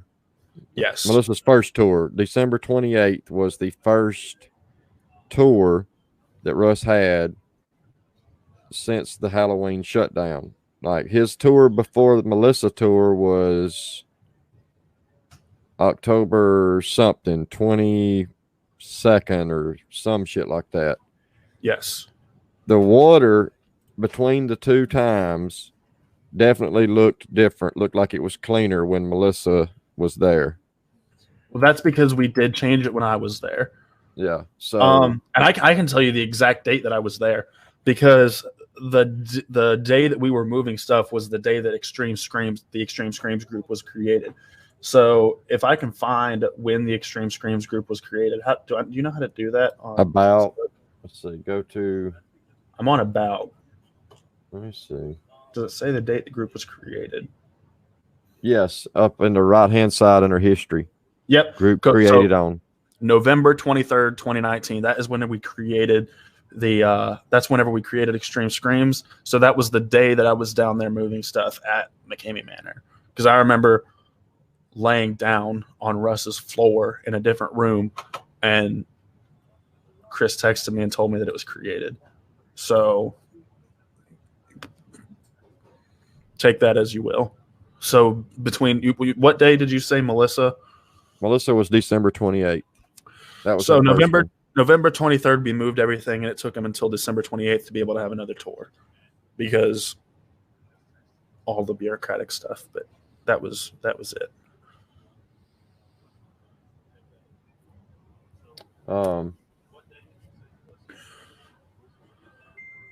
And I will say, I never went into the water in the cooler, so I can't personally attest to how clean it was when I was there either. I got sprayed with a water hose. If you enjoyed your time at the Manor and you don't think what he's doing is dangerous, then why wouldn't you suggest for someone to take the tour? Because there are better experiences out there. I don't think anybody should waste their money on travel and hotel expenses to go whenever there are better experiences out there. You got Cata Silvis, for instance. You've got the Crucible in Utah. You've got Miasma. You've got Stag. You've got all these better extreme or immersive experiences in McKamey Manor. So I don't see a problem with people going. However, I wouldn't recommend someone go just for that reason. There are better experiences. Does Russ have any live animals involved? No, the dude's afraid of a slug. He can't. I actually made a video with that where that Carol and somebody was chasing him with a snail out in San Diego. Did you hurt your already hurt arm while on your tour, or was Russ respectful about it? Okay, I'm going to be honest. Okay, that's a really good question. I'm glad you brought it up, Pink. No, I did not hurt my already broken arm while I was on the tour. However, Russ did fuck up my splint that I was in. I told that dude, I can't get my arm wet one bit. Matter of fact, I'll show the fucking video. Fuck it. We'll give the guy another YouTube view. Because this is the way that he has this is a really good. They're really good camera angles to really show.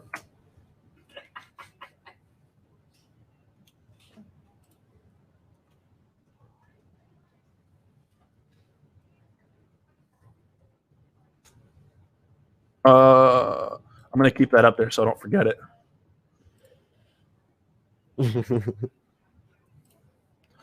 I'll answer this real quick, actually, while this ad's playing. What are your thoughts on the motivations behind having the Manor? Do you think he has issues with being sadistic? No, I just think that he has issues with wanting to win all the time, and that's why he has the Manor. I think he has the Manor just simply because he knows that it's a way to beat people, and he likes being the alpha dog. Yeah, he likes that control. Oh, shoot. Son of a gun. Then there were none. Jergens energizes body butter, like a skin-tastic mimosa. I'll have another, please. If anybody wants a good body butter, buy Jergens. # not sponsored. Oh, yeah.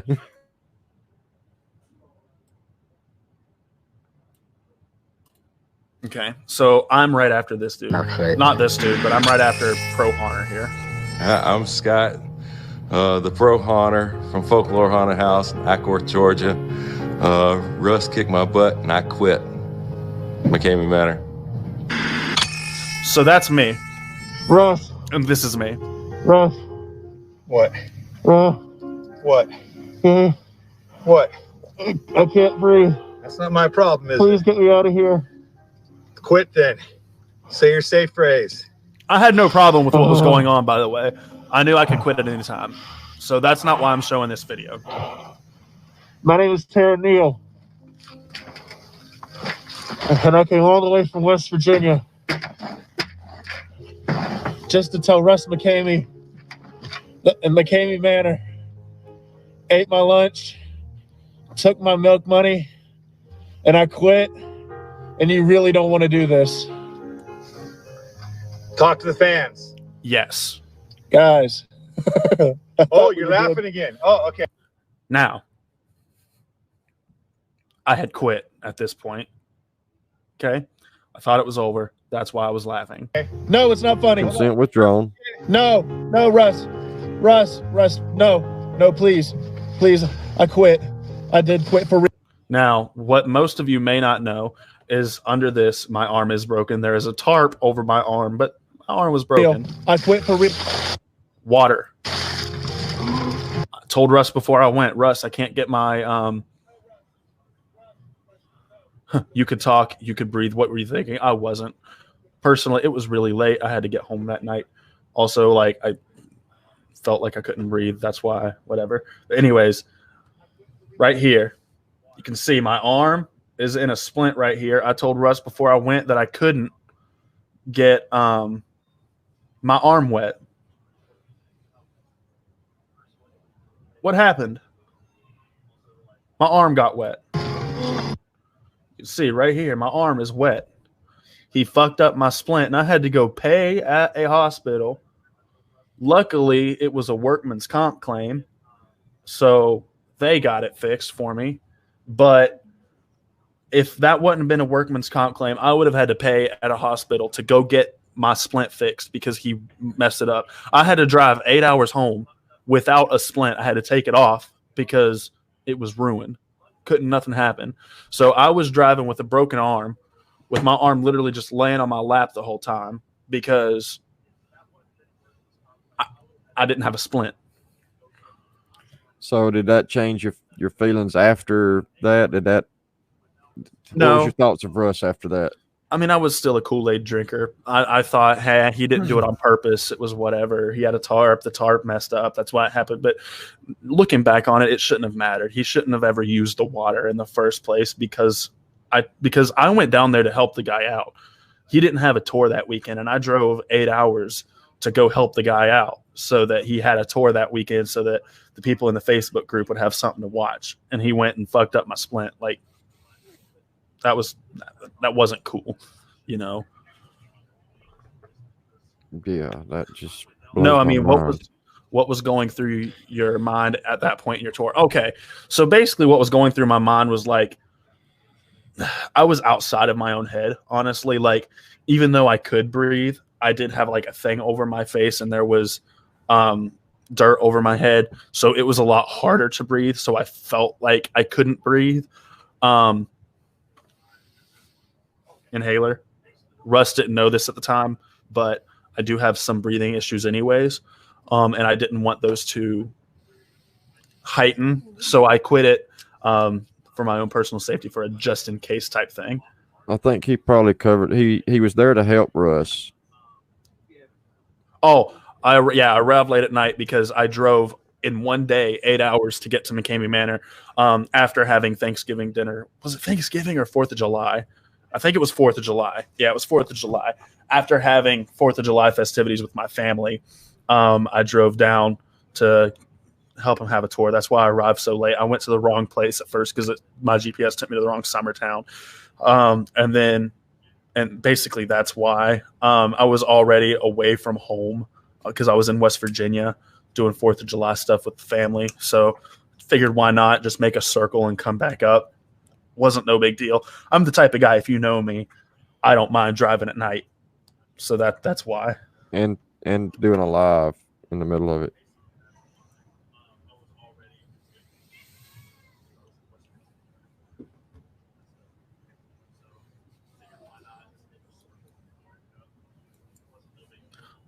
Oh, what was my thoughts on the splint? Honestly, whenever he poured the water on me, I wasn't thinking about the splint. I didn't think about the splint until later.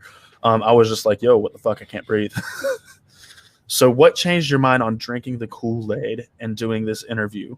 Was it once you had your confirmation on the Soul Valley or a combination of things? Well, I stopped drinking the Kool-Aid long ago before I started doing this interview. I stopped drinking the Kool-Aid November 20, whenever the Extremes Creams was created. What changed my mind on doing this interview, however, no, it really didn't have anything to do with the Soul and Valor. I've told a few people about that privately. What changed my mind about doing this interview was I had a phone call with Russ yesterday, and he pissed me off. I don't want to show that phone call, although Russ, if you are watching, or if any of your mods are watching, and if you happen to record it and you want to do a Dan Truelove thing and edit my comments to where it looks good on your end, I have the full recording and I will release it if you want to edit it. However, I'm not going to release it until you do so, Russ. What's the deal with his massive wait list? It's fake. At one point last October, he could have had that, but he fucked it up. He basically just wants the Manor to seem bigger than what it really is. So it's all part of the illusion, I guess. And it wasn't just a quicker short drive to you at all to Tennessee, where we weren't talking about an hour or two. That's correct. I drove about 8 hours that night to get there, and then I drove about 4 hours to a hotel, and then I drove the rest of the 4 hours the next day. I couldn't necessarily drive all the way back as much as I wanted to. And that was my decision. Like, I wasn't made to come. I was pressured to come, but I wasn't made to come. So that's whatever. I chose to go down there. And this is sort of true, but sort of not. That's kind of true. However, there is no wait list at all. if you notice, like it's the same people going over and over and over again to the manor. And that's because they don't have anyone that wants to go or can go right now, just to be honest. That's why the same people keep showing up. Like the way Melissa Everly got brought in 2 weeks in a row, like, or 2 weeks, whatever, however it happened. Like, yeah, there's just not that many people in the mix. You know, he's had Chelsea has been there twice and is talking about coming back a third time because he makes her feel so good about herself when she's there. Oh, you know, come back and set more records and. No, I don't think Russ is sick with the weight loss. I honestly just think that he's lazy and not taking care of himself. Well, with the weight loss, I think he's finally starting to take care of himself a little more, at least eating better. You know, it could be the opposite. I don't know. I don't think he's sick though, necessarily.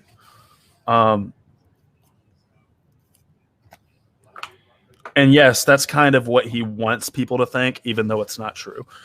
He wants people to think that he's choosing them. He wants them to feel more special than what they really are.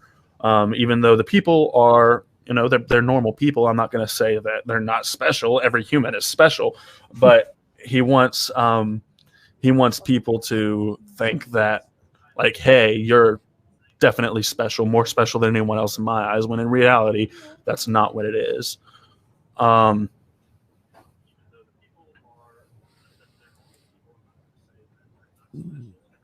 And can I just say how great it was to have Holly on the other night? Like, that was just so unexpected. And I'm glad she's doing well for herself. I feel like I still missed.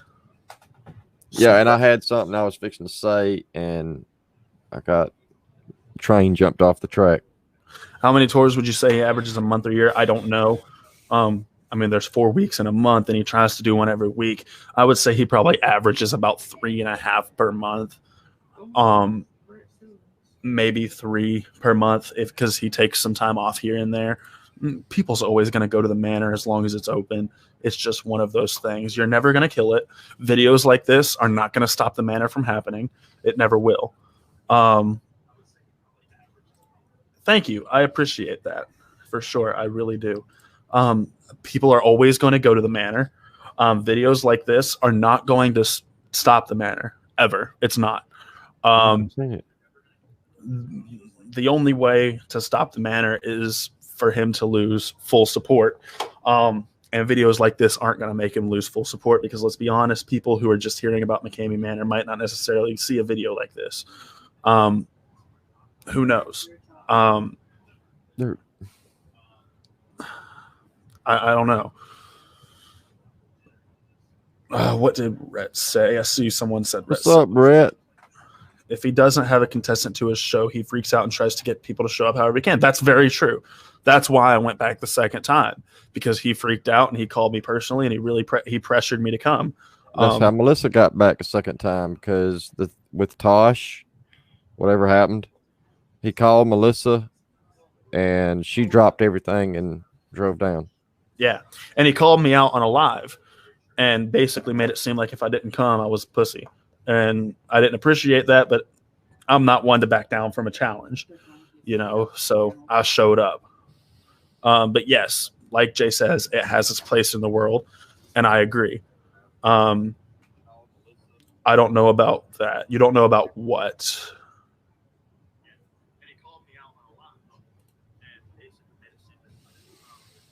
What do you not know about?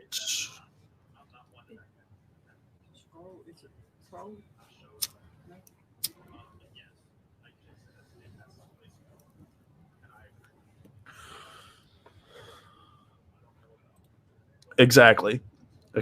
And that's why the Manor's not going anywhere. Now, do y'all want to hear my personal opinion? My personal opinion is that McKamey Manor lasts about another year, maybe 2, if that. I feel like Russ is starting to just not like it anymore. Yeah, he's losing interest. he's losing interest because he misses the San Diego days. As much as he says that he doesn't want to go back to the San Diego days, he does. Yeah. You can tell by the way he talks. Anthony Silvas talks about it all the time. Micro expressions. Micro expressions tell you more about a person than what they actually say. Yep. And look, at every time somebody brings it up, like during a live, if he's doing a show and somebody brings it up, or if he's doing the his hour-long nightly whatever, somebody brings up San Diego, watch how he reacts to those when he actually reacts to it. If he'll even acknowledge it. And when he does, pay attention.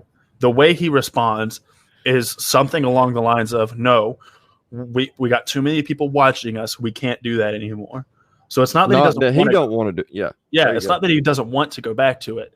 It's that he feels like he'll get in trouble if he goes back to it. No, it's not that you got him. too many people watching you. It's that it's fucking illegal, dumbass. Yeah. Like, it's the truth. Like, it's just illegal. Like, but he wants to go back to that. He wants to beat the shit out of people until they quit. Right. He likes that. And think about this. Like, I was in a live.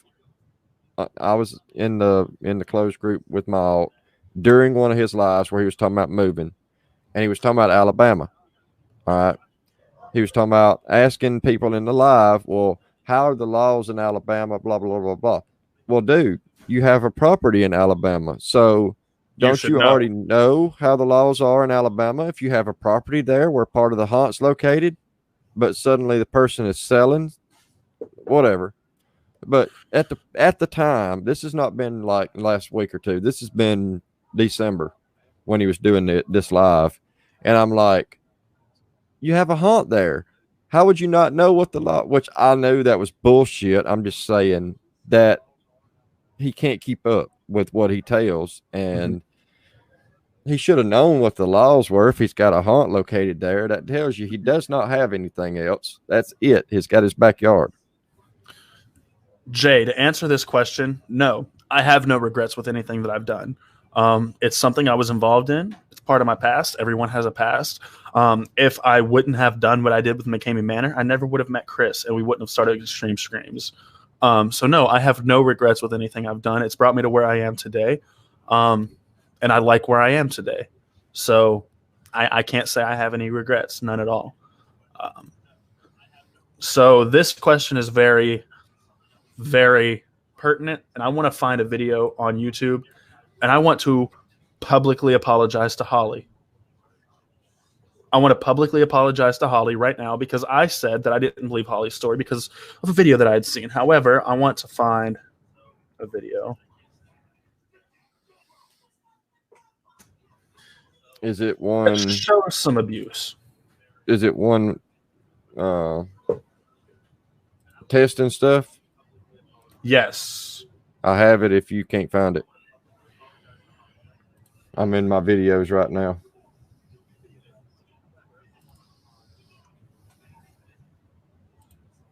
I don't know if this is it. I don't think this is it. Whenever you tell me I'm pretty.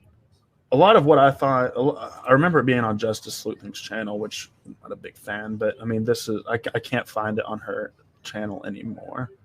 If you have it, you can go ahead and play it if you can find it. Where'd my hard drive go? Oh, there it is.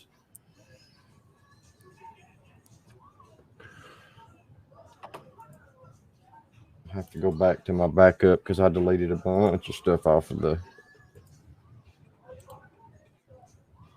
Okay.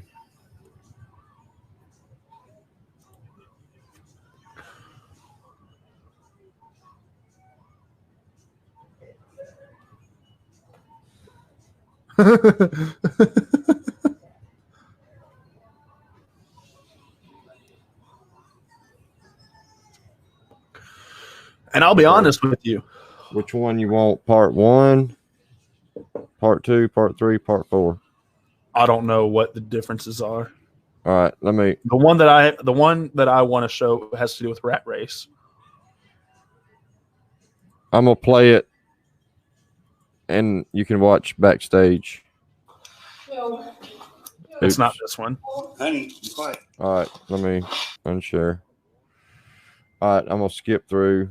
That was number 1. Here's number 2. Oh, that's no, still number 2. Number 3. No, I don't think it was any of those. The one that Number 4. the one that I wanted to show had to do with Rat Race. Okay, she's in a straitjacket for that one. Yes, this one. Okay. Yes, All right, I let me believe start it's it this over. one. Share it and I'll start it over. Actually, can you skip forward a little bit in this one? Skip forward some more. Okay, fine. Right here. You can play it from here. Actually, rewind it just a bit. Will not be a movie made of you if you can't even do this. I don't want to do my movie anymore. Okay. I don't want to do my movie anymore. I don't want to do this. She's saying I don't want to do it. She doesn't want to do this. Oh my god. Okay, get down. Oh my god. No, Russ. Stop. Please put it back. Seriously, you need to stop. There's a cage right in front of you. Get in there right now. You hear that? He's being an asshole. There's an entrance right there. Yes. Get in there, honey. Get in there. What I tell you? I'm not gonna no. Stop. Get your hand. I will tie your hands to your side. No. Then Oh my then stop God. it. Then get in there right now. Put your head down. Get your head down. Honey, get your head down and get in there. There. He's shoving her in there. Like, Check the time. Hold on. no. The part that I really want to show, the part that's really bad here in a second. No. No. No. No. He's laughing. You didn't do anything. Get in there. No. Get in there right now. Get in there. Go. I can't. I don't know where I am. I know. You have to find out where to go. That's the whole idea. Go. It's Just so you all know, what's getting ready, it's already starting to borderline on abuse. But what's getting ready to happen is physical abuse towards a woman. And I hate it. God. Come on. You want to try it? Get in there, try it. Come on, be an athlete. Come on. Come on. And he has said personally that this is him being mean. Long movie.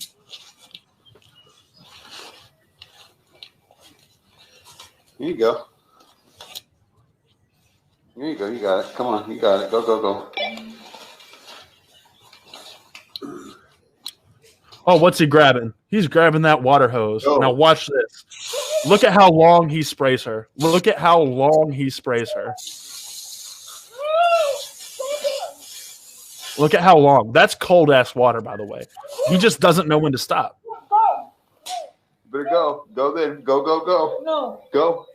No. Okay, here comes more water. Here comes. Here comes. He's just laughing at her. No. No.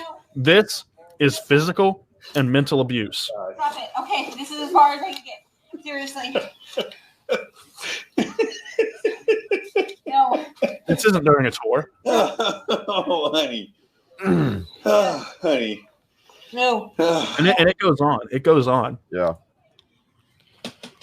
I ain't never watched all these because it just pisses me off. Like, I've got the videos. I've just never watched it. That's abuse. I hate She did watching not this want shit. that. And if you keep going, the video keeps going and it keeps spraying her. He just keeps spraying her. Okay. That's all you can do? That's it? This is it. No, I'm pathetic. I can't do this. Don't And quit. yes, I do. That is true. That is true. I retract my previous statement. He does have sadistic personality as well. He does have a sadistic personality. I'm going to need water on you, I promise. Go. No water. No water. No water. She's I won't crying. put any water on you. I promise. She's crying right now. Yeah. she's crying. Don't just be a fear fighter where you just die it here. Go do it. Get that mask back down and go. Miss, please. Let's go. Get going. Conquer your fears. Come on. See, we wouldn't allow this. We had that mask down and you'd be getting waterboard, drinking that stuff. Oh my god. So you're not doing that. Now just go. Come on, go.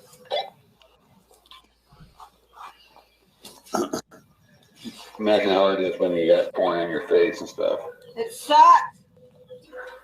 Come on. You're about to beat her already. Come on, Tuppy. Okay. Go. So now This you is know abuse. it's not going to be a movie, right? Yeah. Okay. Yeah. I know. Find your way. Ah! Find your way out. I can't help that.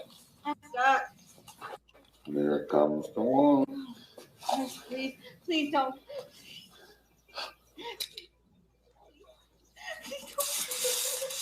Look, let's spray some more. Even though we're not spraying her, let's mentally put her in some trauma. Even though she's just trying to get out of this thing now. Please don't do the water. I don't know. I was spraying up a bug. Go. No, don't do the water, please.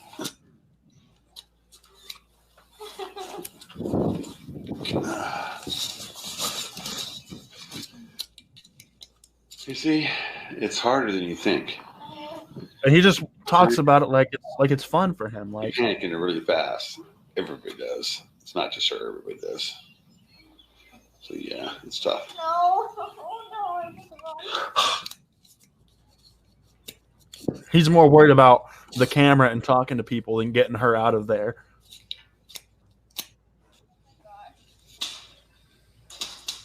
I don't know. Yeah, whenever I had mentioned him not being sadistic, I totally forgot about this video. The question is what reminded me. So yeah, I do retract the non-sadistic statement. I do believe he does have a sadistic personality.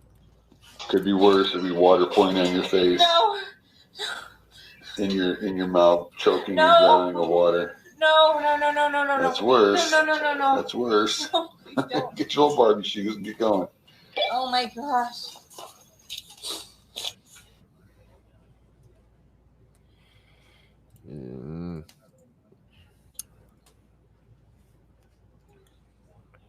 That's the type of man Mckamey is. That is sadistic as hell, man. That's just and she's tied up in a fucking straitjacket. Yeah. That's the type of man Russ Mckamey is. So yeah, I'd like to see him go through some of the stuff he puts other people through. If he could do it. He said he wouldn't do his own tour. He couldn't. There's no way he could. Then how can you say MM is safe? Like I said, the water part is the part that I don't believe is safe. The stunts, quote unquote, there's a cage in his backyard, there's a ball pit, and there's a zip line. Like those in and of themselves are not safe. Or those in and of themselves are not unsafe, I should say. Yeah.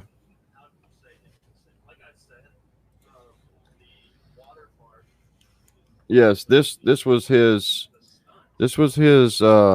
significant other, whatever you Let's want to say call it.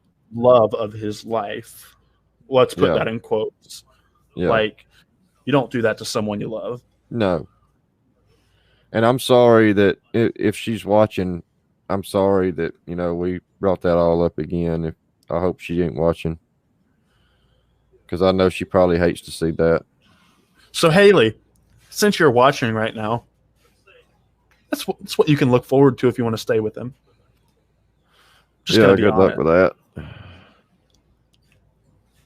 You get to test out the new equipment, if there ever is any, or just old rusty equipment. If you ever tell him you don't want to do something, he'll spray you in the face with a water hose until you cry. He'll get you to where you can't defend yourself and then do it.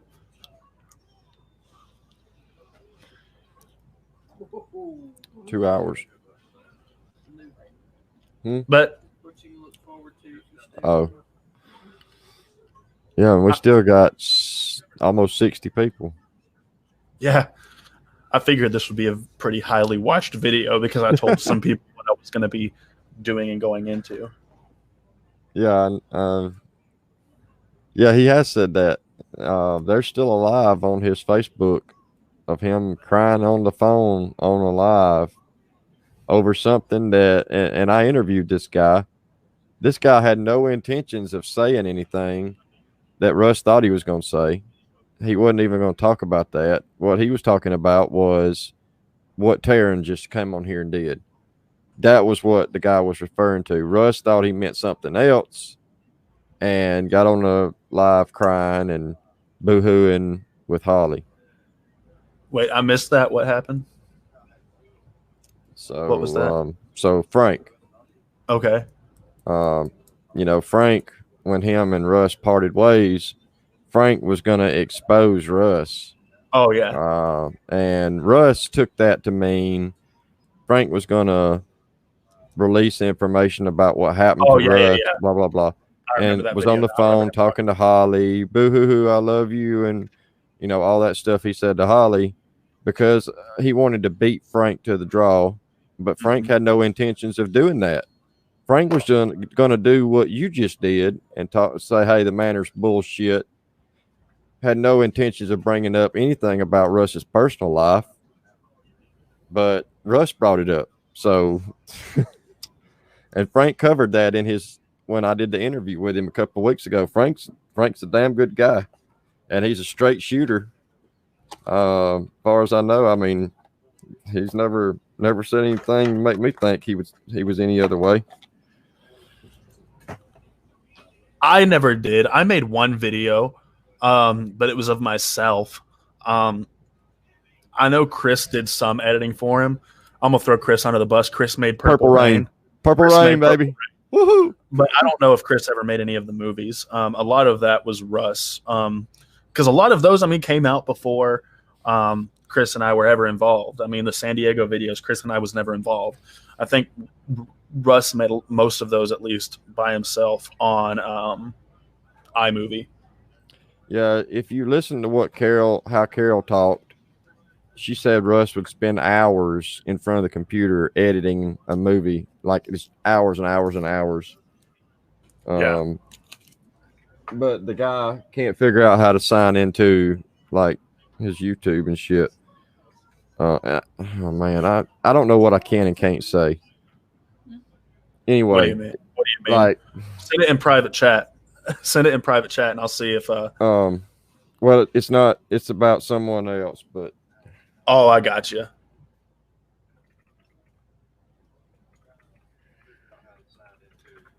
There you go.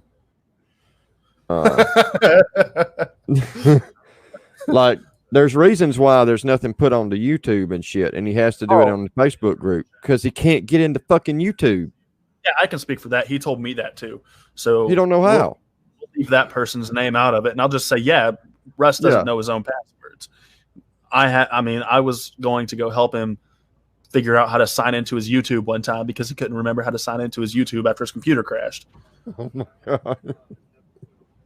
I had to sit on the phone, walking through how to recover his password. I don't. Yeah, I'm not going to say names or nothing, but yeah, you're the second person to tell me that, or third. You're not the only one. I'll just say that. I don't know how many have done told me that. Russ is not technologically savvy. I'm not talking about savvy the person either. I mean, he's not a technologically advanced person. He doesn't know how Wi-Fi works. He thinks when he's on a live, if you'll notice, he talks about being too close to his computer. Like, that's not where your Wi-Fi signal comes from there, buddy. It comes from your router, not your computer. I have a question. Is my phone messed up? Am I blurry? Am I blurry? See Rhett. Rhett's in the comments.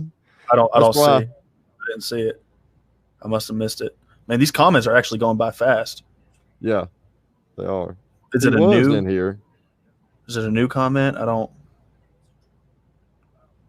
haven't seen Rhett in a minute, actually. Yeah, he may be gone. Oh, I thought you said he said something just now. No, I thought he was probably gonna mess up our signal now since he was here. Oh, I got you. No, that was a rustic. He's always talking about, like, he thinks it's his phone is blurry, is why he's blurry, but when in reality it's his signal. Like, the things he says, just like, did you just say that? And if you watch the videos, I'm not trying to dig on the guy for pointless digs, but they're not really well edited. So I mean, it shows that he's not very technologically savvy. I mean, iMovie is easy. It's cut, paste, and bring in. I mean, it's nothing.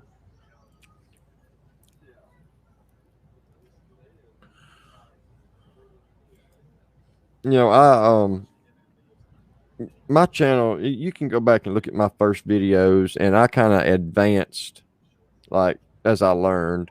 Yeah. And I'm by far a good editor or whatever a video. I don't do that great. I do what I can. And I'm still learning. But I don't think Russ even tries anymore. I don't know what he does with the footage. Like, what does he do with all these videos, you know, that he Me has of personally, people? I don't know. I can't speak on that. I honestly don't know. I Right. really don't. If you count it up, yeah, this right here is my daughter, not my wife. But your wife is in the background. Yeah, like we can hear her. She's on over here. But if you count up all the footage this guy has, man, he's got to have gigs and gigs and gigs and gigs of video. Has Russ expressed his worry about the effect of the hater groups maybe having on him and Manor? No, other than publicly, or other than anything he said publicly, no. I mean, like I said before, these videos aren't going to shut down the Manor. They never will. And I think JM agrees with that with me. There's one way. There's one way to get the light, to shut Russ down. There's one way to do it, and that's if we all quit doing what we're doing right now. There are two ways to shut the Manor down, but I'm not going to mention the second way because I promised someone that I wouldn't do so. Because there's one way that we here. There's one way that we here can do it, and that's if we all stop talking about it. Because Russ feeds on the Russ feeds on it. Russ thinks that he's always in the limelight. JM can attest to that. JM knows the conversation that I had with Russ. He thinks that every video we do, we talk about him, and he feeds off of it. He likes that attention. If everybody was to stop talking about him, he'd get bored and quit. That's God's honest truth.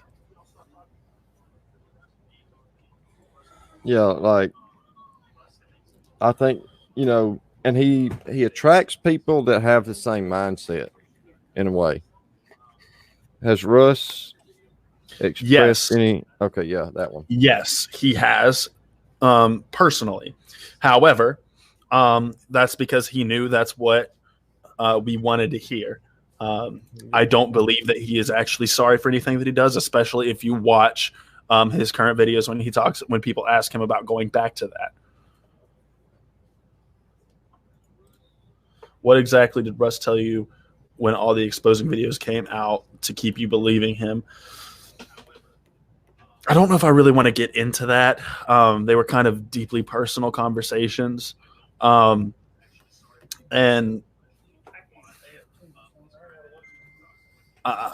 it's just, they weren't necessarily lies, but he was twisting around the truth. I really don't want to get into that too deeply because, like I said, they were kind of personal conversations. But you know, I mean, it is what for the most part. Now we do have our fun with Russ, and like some of it is due to Russ's own actions and things that Russ says and does. But for the most part, we have kept things at a certain level with Russ where we don't dig too deep. We don't let people make off the wall allegations or say stupid shit. We kind of keep, you know, we have a moral line that we don't cross with it. Yeah. Like we don't go into digging on him and his past, what happened years ago, none of that shit. We don't do that. And if he can't respect anything else, he can at least respect the fact that we do draw a line and say, all right, we're not going to go there. But he don't care. We're a hater group. So Pink, I want to answer this. I'm not saying to stop doing the videos. I'm just saying if your number one goal is to get Russ to quit, then stop doing the videos. Yeah, obviously. Because that's I mean, Russ feeds off of it. Russ says he hates it, but he loves it. I'm not saying to stop doing the videos, but I'm just saying if your number one goal is to make him quit, and that's one way to do it. Like if you know details, and I know like just some of what I've tried to piece together, how he did operate when he was in San Diego. He had people on both sides. I'm not trying to protect him. They were deeply personal conversations with some things that also happened when I was a kid, and that's why I don't want to get into it. Yeah, and that's perfectly fine. But anyways, I didn't mean to cut you off, JM. What was that? With how Russ operated in San Diego, and I'm pretty sure I could get a person to come on and probably talk about it. But Russ had people pro and con, working in cahoots with him. So he would have people that were pro McKamey Manor talk it up and do all this. Then he would have trolls go and talk to contestants or whatever, the contestants' family. So he had people on both sides of the fence that he fed on that shit. Like, that's what he wanted. He wanted them to do it that way. Russ was the one that made his initial waiting list group or whatever, and then made a rejects group. I don't know if he actually made the group himself, but he instructed how things went, how things were done. So Russ played both sides, and he was perfectly fine with it being that way because it got him attention. And like Christina George and the things, like she would. Okay, Russ was a regular on her show. At one time, she was pro, and then she found out how things were going, and she turned against him. Okay, but she would have Russ on there while she's trying to talk people out of going. Like, this, you put two and two together, something's going on there because Russ is on the same show where she's trying to talk him out of going. It just didn't add up. And that's why, because Russ was playing both sides. Russ was, playing the pro side and the con side.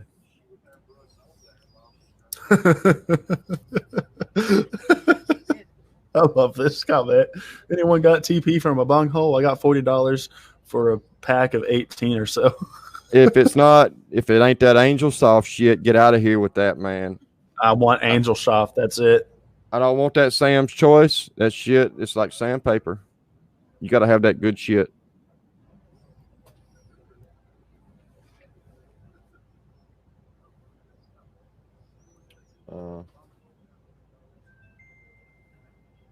No, that's him. I wonder what Anthony's video was about this morning. Did y'all see that? It was like 2 a.m. Yeah, I saw that. I'm just kind of curious. It was funny. I laughed. I don't know. Probably had 2 points. He probably had one or two many Coronas. Yeah, I was going to say he probably had one or two too many Coronas. It was like a 4-second video. It was funny as hell. But I was left going, what was that? But anyways, I'm glad I got a lot off my chest today. Hell yeah, it's been, man, we've kept consistent at 50. Yeah. No, Anthony had the video. It's like 2 a.m. this morning.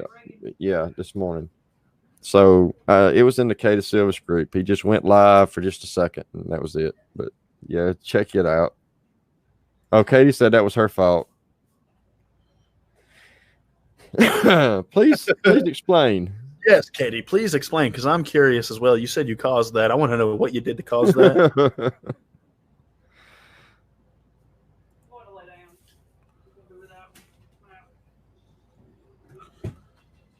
Yeah, I agree. You don't want to do this, yet he begs people to do it. Double standard. Yeah, it's 100% true. I don't know.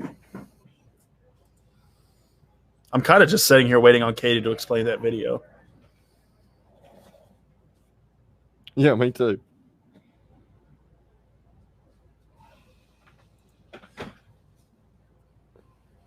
Yep, you get you a square of Angel Soft.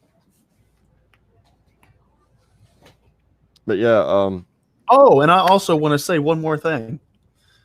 So at one point, I don't anymore, but at one point I had an alternate account in McKamey Manor. I don't have it in there anymore. I don't care to be in McKamey Manor. I don't want to be in McKamey Manor. I don't care to see it. I've got better things going on than to watch those lives. However, I did see a comment in there, and we said this on the Facebook group before, and we didn't really explain it, but I want to do it publicly with 48 people watching on YouTube. Someone said that Chris and I left McKamey Manor with Russ's approval to start Extreme Streams, and that we will be back soon, once we get that thing going. Extreme Streams is going. We're not going back to McKamey Manor. We did not leave with Russ's permission. I am 22 years old, and Chris is even older than me. We're grown-ass adults. We don't need that permission from him. We never asked for that permission from him. Did we leave professionally and with good? Did we leave professionally? Yes, we did. But did we leave with his approval? No, we didn't need it. We started Extreme Screams on our own terms. We will continue doing Extreme Screams on our own terms. We will associate with who we want to associate with. We will continue talking about the haunts that we like, such as Catus Silvus, The Crucible, Blackout, anything that we want to talk about, because it's our platform and we like doing it.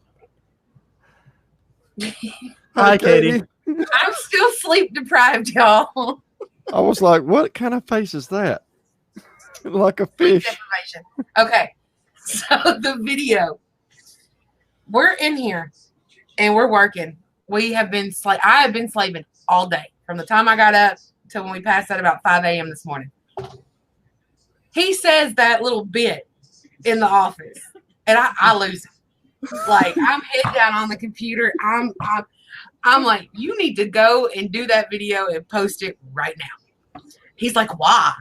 And I'm like, because that is the funniest, most random shit. And somebody goes, I dare you. I don't remember who it was. Like, most of the family was in here. They're like, I dare you. And the next thing we know, we hear him do it, and we turn around right when he goes, bitch. And like, we are done. Absolutely done. Like, man, I want to come hang out with y'all for a weekend. Y'all sound like a fun bunch of people. It is never a dull moment. And I had meant to post it up on the toilet paper video. So we live in a really small town in comparisons to big cities and all that. It's everybody knows everybody. So they did the toilet paper video, right?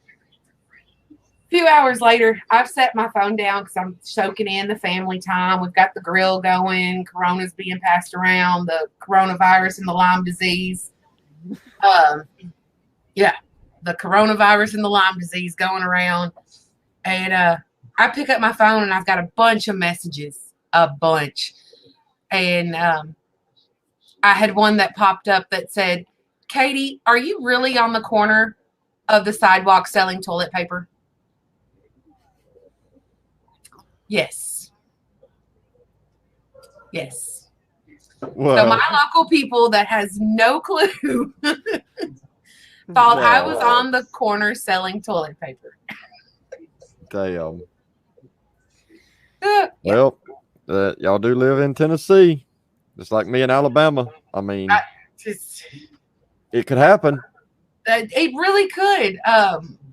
We have a little boy that lives across the street from us. He does Boy Scouts, and he's selling little cards for a camp thing. And they threw out a cute picture today of for every person who does the donation to get the card, they're going to give them a free roll of toilet paper and a free pack of wipes. Oh, That's wow. great. So, yeah. But I found toilet paper yesterday, so I'm good. I'm good. Great. I do want to address this real quick. I know it's kind of off topic for what we're talking about now.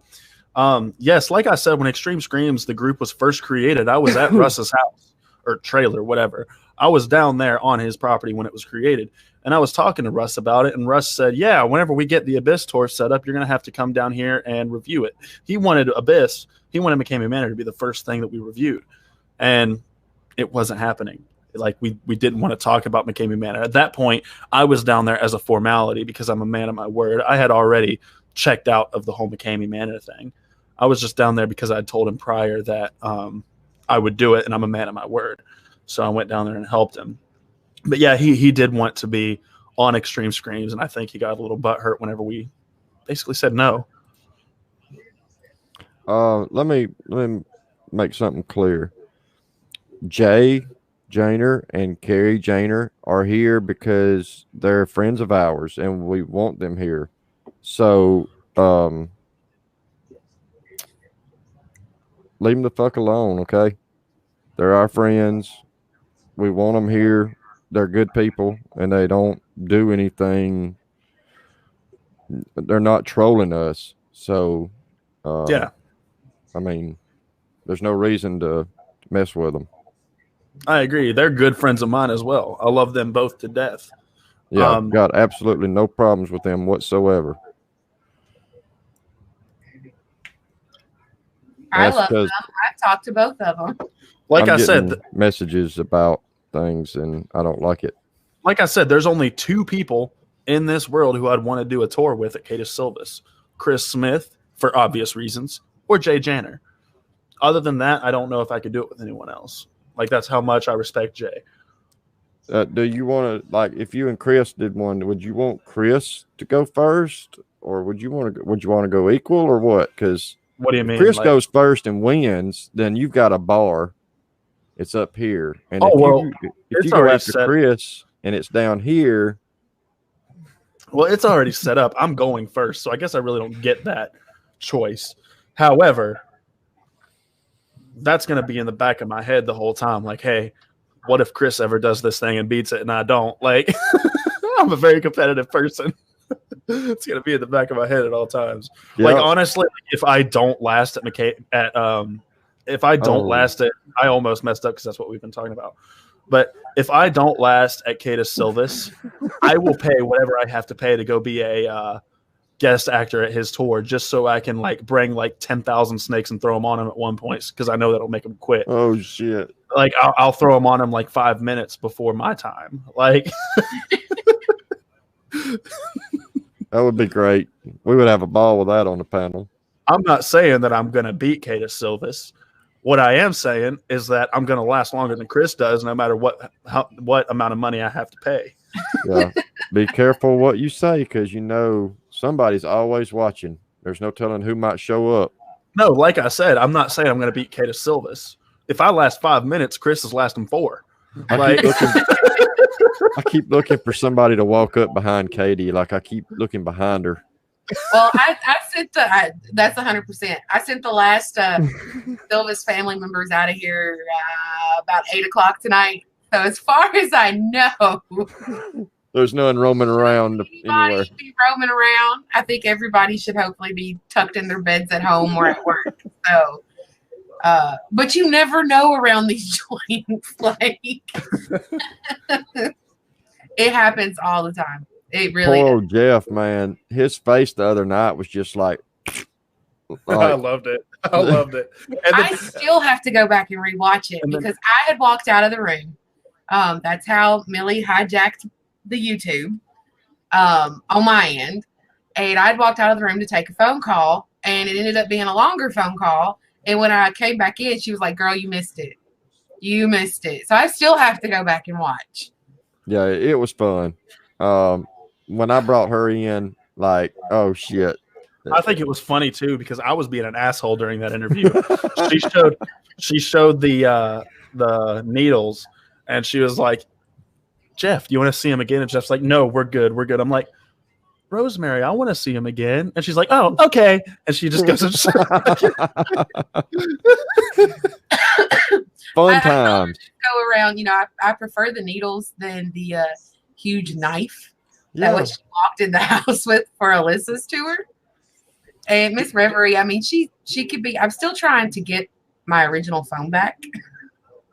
Good luck with that. I know, and I haven't quite got to that yet. But like every time I'll say something about it, she'll take it and run it somewhere and hide it. And so I'm like, okay, whatever. I mean, it's yours now. Okay, we're good. I don't know if I'd want to see what was on it. I would say, in response to this question, I would say there are much better experiences out there. And if you want a true extreme haunt experience, look elsewhere. I would ask them where they're from, and I would give them an experience that's closer to them. Well, that is better. Like if they're in the Tennessee area, I would tell them about Catus Silvis. If they're more on the West Coast, somewhere around there, I would tell them about the Crucible.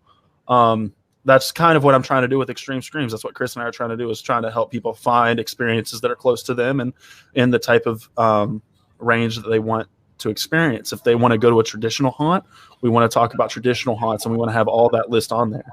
If they want to go to a regular touch haunt that's not an extreme haunt, we're going to talk about those, and we have those on there. If they want to go to an extreme haunt, that's what our docu-series is for. We talk about the Crucible. We have Blackout. We have a new one coming up after the Crucible is over that we've already began planning on, but I'm not going to release yet. But I'm sure people are going to like it as well. I'm excited for it. Yeah. I mean, that's why we've gone the direction we have and have aligned with Kata Silvis, because, like, for me, what did it was the toy drive, man. That was so damn awesome. And I figure, hey, we can just promote this shit year round instead of just once a year and make it something great all through the year. Because Halloween shouldn't just be one day out of the year. You know, Extreme Hunt shouldn't be just one day out of the year. So, hey, there you go.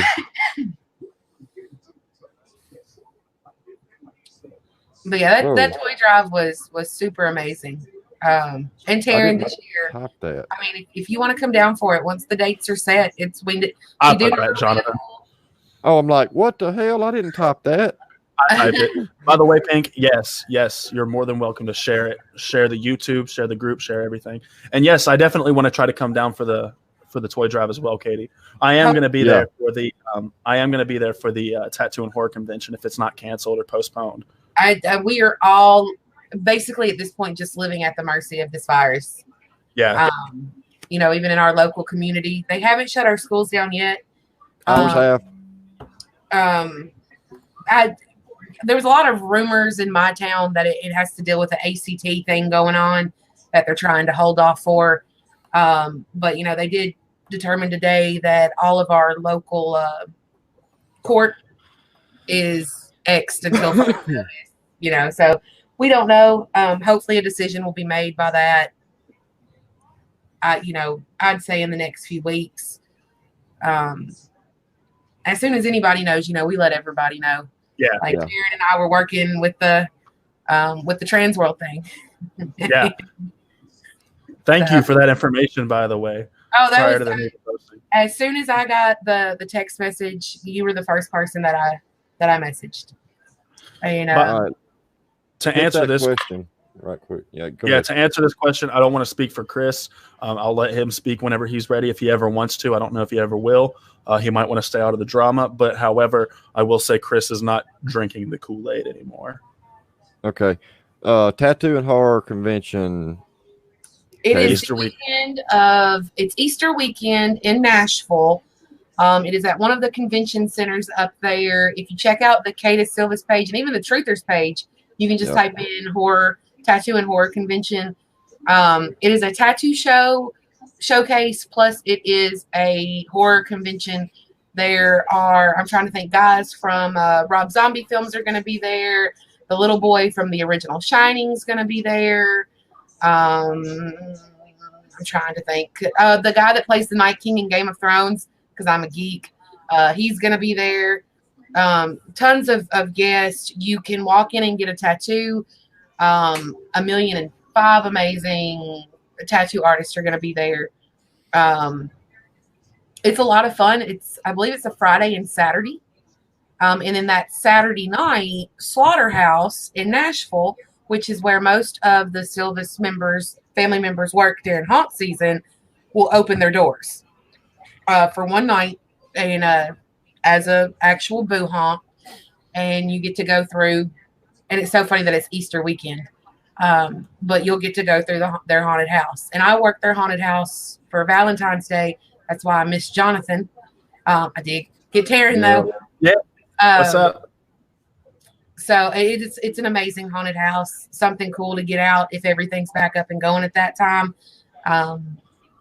I've been to it before several years ago, and I absolutely loved it and enjoyed the time. They had cool T-shirt booths, all the tattooing going on. So we have been in talks actually about all of that as well, Taza. We're going to have content for people, especially if we get put on lockdown. We know that it's going to be a very tough time for everyone, and we don't want anyone to feel alone. We've been talking about it too. And Taza, I know you're in Australia, and we talked about this before Alessa's, but we got to get you on a panel, like even if it's just for a minute, because I know Rhett had said something about it, but the time difference, I don't know. And I like the toy drive thing. I don't care if I don't make nothing else this year. I hope I do, but regardless, I will be there for the toy drive this year. Whatever date it winds up being, I will be up there at some point for the toy drive. It was so much fun. That was by far, I mean, and we've done things since. And for those that don't know, Malice is my home haunt. Malice was the big coordinators with Kata Silvis. It was a joint effort to do this. And the amount of people won, if you're not familiar with the South or Tennessee, December is a flip of a coin as to what your weather's going to be. Yeah. And same for Alabama. And, and when in the days leading up to it, it snowed. Yes, it did. Iced. And then we're like, oh my goodness, what is this going to do? And it ended up being a warmer day and a warmer night. I remember that. And it really worked out because I remember being so nervous, like, what are we going to do if the snow stays on the ground? Because then it becomes dangerous and we've got all this stuff pumped into it. We had tattoo shops. They donated gift certificates. One of our girls she won one of the big gift certificates and she went and got a side piece done. And absolutely beautiful. It was Absolute Ink. I believe they're in Murfreesboro. Not 100% on that, but Absolute Ink. They donated stuff. We had what's the toy place that was Nightmare Toys? Because they were right in Alabama at the time. Yeah. They donated toys for raffle winners. I got the big Kata Silvis banner after talking so much smack about that. And then we had a legit ambulance full of toys. And so we felt coming in to 2020 Christmas, we're going to set the bar even higher.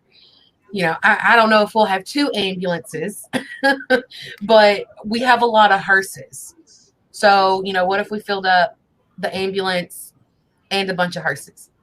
And hearses can hold a lot of toys. And then when we did the toy drop off, we wanted to go live for the whole thing, but unfortunately we became Tornado Alley that night. Yeah. And so because of the horrible weather, all we could do was pre-record it. And then once I got back home, upload it all up. It was such an amazing event for such a great cause. Cash donations went to the Cops for Kids in our community. We had missed the deadline for it by 1 week, but they already have that cash sitting in that account for this year. And we love to have everybody up and out. If you don't make any other plans for what year is this? 2020. Yeah. Christmas toy drive in the small town of Lewisburg, Tennessee, is something that you really don't want to miss. And do y'all open up your haunt for that as well? Yes. See, and they open it up as well for the Tattoo and Horror Convention. They open up Slaughterhouse. Mm-hmm. See, that's one of my things why I was so upset Transworld was canceled. Was because when I was down there last time, Anthony told me I could guest act at Slaughterhouse during the Tattoo and Horror Convention.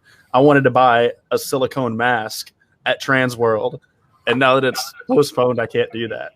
Well, and I'm sure you have already seen this because you're on Facebook just about as much as I have. But you're in the Haunters Hangout, aren't you? Yeah. You see all these groups that are still doing the same sales that they were going to do online, or at Transworld they're doing online.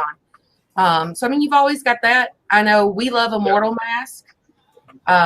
What's the other one we love? CFX Mask when it comes to silicones. And come toy drive time, come act. Yeah. Well, see, my thing is too, I've never put one on, so I wanted to try one on before I bought it. They're you know what hot. I'm saying? Like, They're yeah. Hot.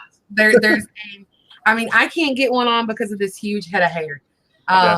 But with all of our guys that wear them, that's the general consensus is they're just hot. You keep your hair short, so you're not going to have a lot of issues when it comes. And when it's cold outside, those guys normally stay pretty comfortable temperature-wise. Yeah.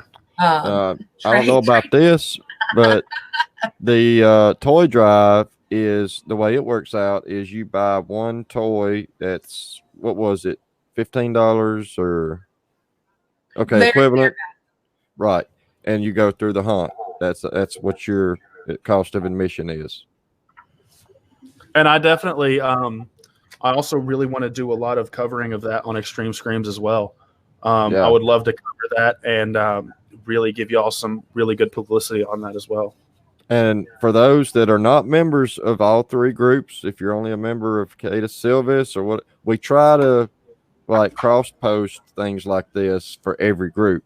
Yes. Like I've told these guys with Cata Silvis, y'all post whatever you want, and they still ask because you know that's just how they are. They're polite, but they can post and advertise whatever they want to. I don't care.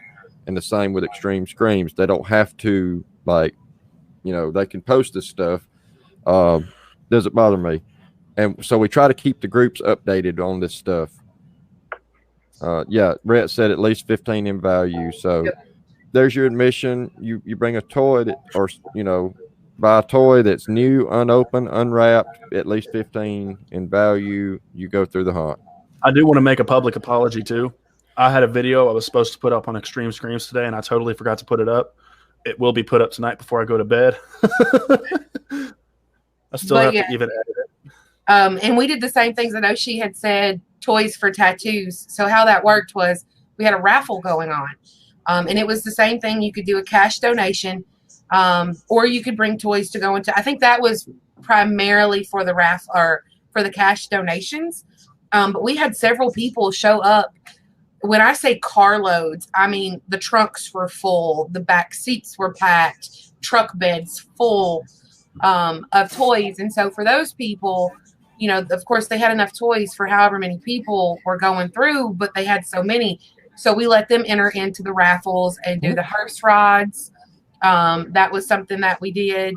Let them get in the back of Elvira, and Anthony took them. I don't know if he took them around the block or I don't know how that worked because I was up front, but you have that option too. So basically, yeah, you donate a cash value donation. It gets you in, plus you get to enter into a raffle. I think it was like $200 gift certificates, $100 gift certificates, $50 gift certificates, and then free piercing gift certificates. It was a bunch of stuff, just in way of the raffle alone. And then toys, we have an axe throwing booth that we're going to be hopefully upgrading this year to make it 2-stall, where it's just a 1-stall right now. You know, you brought extra toys or wanted to donate $5, you got to have fun, you know, throwing axes. We had 2 Vikings set up out there that really helped. We had Santa, we had Krampus, we had Arx Mortis was up, a bunch of their guys, a bunch of the Slaughterhouse guys came down. We had other brother and sister haunts. I think we had Haunted Hell come through. Can you actually DM me after this, Katie? I want to talk to you about something as well about that. It will probably be tomorrow morning, Tarrin, if that's fine. That's perfectly fine. Because I'm going to be jumping off here. I have got to get my sleep-deprived self in bed. One thing for if and when the time comes that y'all come and hang out with the family, I promise we're going to feed you real well. But you're not going to sleep a whole lot. You know, it's always something going on, which is amazing. So, yeah, see these bags? These bags aren't always there. Lizard people. Yeah, I'm slowly turning into one of them. Like, I'm the real me right now. And once I go meet up with these people, I'll probably come back home a lizard person. That's what I've heard. Absolutely. Bless them. I mean, that's all I can say. We try to, you know, as a whole, we try to inform everybody to the best. We know there's going to be haters that don't understand it or it's not their thing. And I think the family gets that as a whole. And, you know, we just kind of ask for, don't come hating on anybody. Don't come hating on any of them. You know, the family's not going to jump unless they're provoked. Yeah. And they're just, you hear Anthony say it all the time. At the end of the day, they're real people. And they put their pants on the same way. They drink their coffee the same way. You know, it's stuff like that. And I can verify in saying that this family is absolutely amazing. Once you take a tour, like you pretty much kind of become family to them as well. I know we've been picking on Jeff a whole lot, but he's next up, you know, and he's, unfortunately, he has to set the bar for the rest of the men this year, because no man has beat it. Only the ladies have at this point. Yeah. So he's really setting that bar. You know, can the men do it? And do we have anything on the Don't Be a Monster raffle yet, since the Trans World thing is postponed? Yes, absolutely. So you can still donate. Everything has been postponed. So the raffle is even going to be postponed until we know whether Trans World is just postponed or if it is in fact canceled. I know last night when it was brought up and we were talking about it, should Trans World be canceled, they will donate all that money to a really good cause. One of the options that came up, if you aren't aware, there's a group called Honors Against Hate. And they're just like Don't Be a Monster. They're an anti-bullying campaign. So, you know, there's the possibility that it could go there. Don't Be a Monster hasn't posted anything yet in way of what they're going to do with this postponement. And I'm sure that's because we're just a few days out from when they said, hey, it's a no-go right now. So as soon as we all know something when it comes to Trans World, then that announcement will be made. But as of right now, the raffle is still going. We've added, so this is a flask holder. It's leather. Oh, wow. Sammy made it. He actually worked on it all day yesterday. It's hand stitched, hand stamped. We are going to try to get a flask to go in it. So that's been added. This was a personal necklace made by Rhett. I don't remember. One bullet was his first kill ever hunting. The other one was his first kill solo. And Yeah. then all the 22s are from squirrel hunting, one of his squirrel hunting adventures. Yep. One of our actors put in a super awesome sock mask that he made. That's going to be raffled up. I'm going to try to update that post on the Kata Silva's page probably tomorrow as well. So it's still going on. It's $5 a ticket. Haterade is $20 a quart.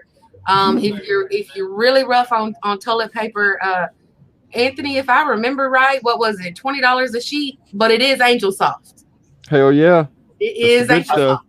I do want to say though, since the timing is going to be a little bit longer on the raffle, I'm going to have to up my price for the hair. Oh, come on now. No. It was originally $1,000, but I think they can hit $2,500 now for the hair. So stuff is still being added. You've got Millie's got one of her porcelain dolls that she's entered in. I've got pictures of that to be posted. So as of right now, it's still going. It's $5 a ticket. So anything you pay needs to be in increments of 5, 10, 15, 20, however much you want. Just if you pay it, do it by PayPal. If you need a link, it's on the Kata Silva's page. You can always reach out to myself. Either one of these two guys can pull it up as well. And just say that it's for the raffle. And I really think on that end, and we have the new merch page. It's an actual like business style page. I let the guys know that is a legit thing that they saw coming. We're trying to make changes. One page was reported, so trying to do it all the right way. So that's up and going. You'll see that becoming more active, getting new stuff. We've got a new pre-order out on these really awesome Squad Goals shirt. I've got one on. All the ladies have them of the family. All the gentlemen have them of the family. They all were sporting them last night because not many of them knew about it. They were all grilling, and I was trying to keep them out of the house so I could get the run done. So a lot of cool things like that going on. Yeah. Anything else that I can answer? Hang on, I'm fixing to grab the link to the PayPal. All right. If y'all want to do the raffle, that's the PayPal for Kata Silva's. It's just paypal.me/Kata Silva's. Make sure you spell Kata Silva's with 2 S's. And then make sure that in the notes part of it that you put that is for the raffle. and then it'll be ticketed out appropriately and accordingly for how many tickets you get that go in. It's going to be amazing. All the winners are not going to be let down by what they win. I think Courtney Lowe posted it on that page. The painting is done. I should be getting it one day this week. Anthony has said a million times if it was sent to him, it would never leave him. So it's getting sent here. Plus, I think we have almost all of the other raffle stuff here too. But yeah, I mean, we've got a lot going on. A bunch of tours coming up that I know everybody's excited about. Maybe one night I can come jump on a panel. Yeah. While it's going. I absolutely love that we got to hang out with y'all for some of the ride. Yeah, that was great. Hopefully we got stuff like that too coming up to keep y'all more involved in what's going on and just keep the good times rolling. Yeah, like I said when we were talking about the panel, like you got all these other extreme experiences, and yeah, they do similar things, but what we're doing here with tours happening right now, we got a panel online that you can see live footage as it's being done. Like there's you don't see that anywhere. That's not going on anywhere. Yeah, I think we should patent that, and that be our thing, like because it'll catch on and then start happening at other tours. I mean, we love it because I know that Sunday, like after Alyssa's tour, that Sunday we spent most of the time watching the 6-hour live. Yeah, it was great. I mean, it was 6 hours. Yeah, it was great though. Seeing all the comments and getting all the commentary and I mean, it makes with each experience, you can see it improved that much more based off what the family wants and then based off the commentary and getting to know the contestants more and doing these lives. And so Jeff, ladies night. Oh boy. I can't wait like this time next year to go back and watch some of the panels and see how things have transitioned and improved in just a year and in a couple of years, and you just keep looking at that as a, well, it started here and look where it's at now, Yep. So it's great. And the evolution of it is absolutely amazing.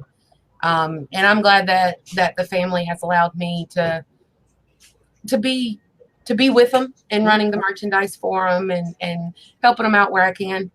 I'm just very grateful for that. So it's going to be a fun year. Tons of stuff going on between tours for any haunters out there. We all know build season is coming upon us. So that's always a fun time too. Getting out to your haunts and building and tearing down. Tearing down is my favorite part. Putting the stuff up, not so much because you can't give me a power tool. It don't end well. But it's always a fun time of year, so a lot of things going on, and we look forward to what the future holds. Hell yeah. Well, all right, guys. Unfortunately, it is past my bedtime, and this level of exhaustion, I have to get up early in the morning.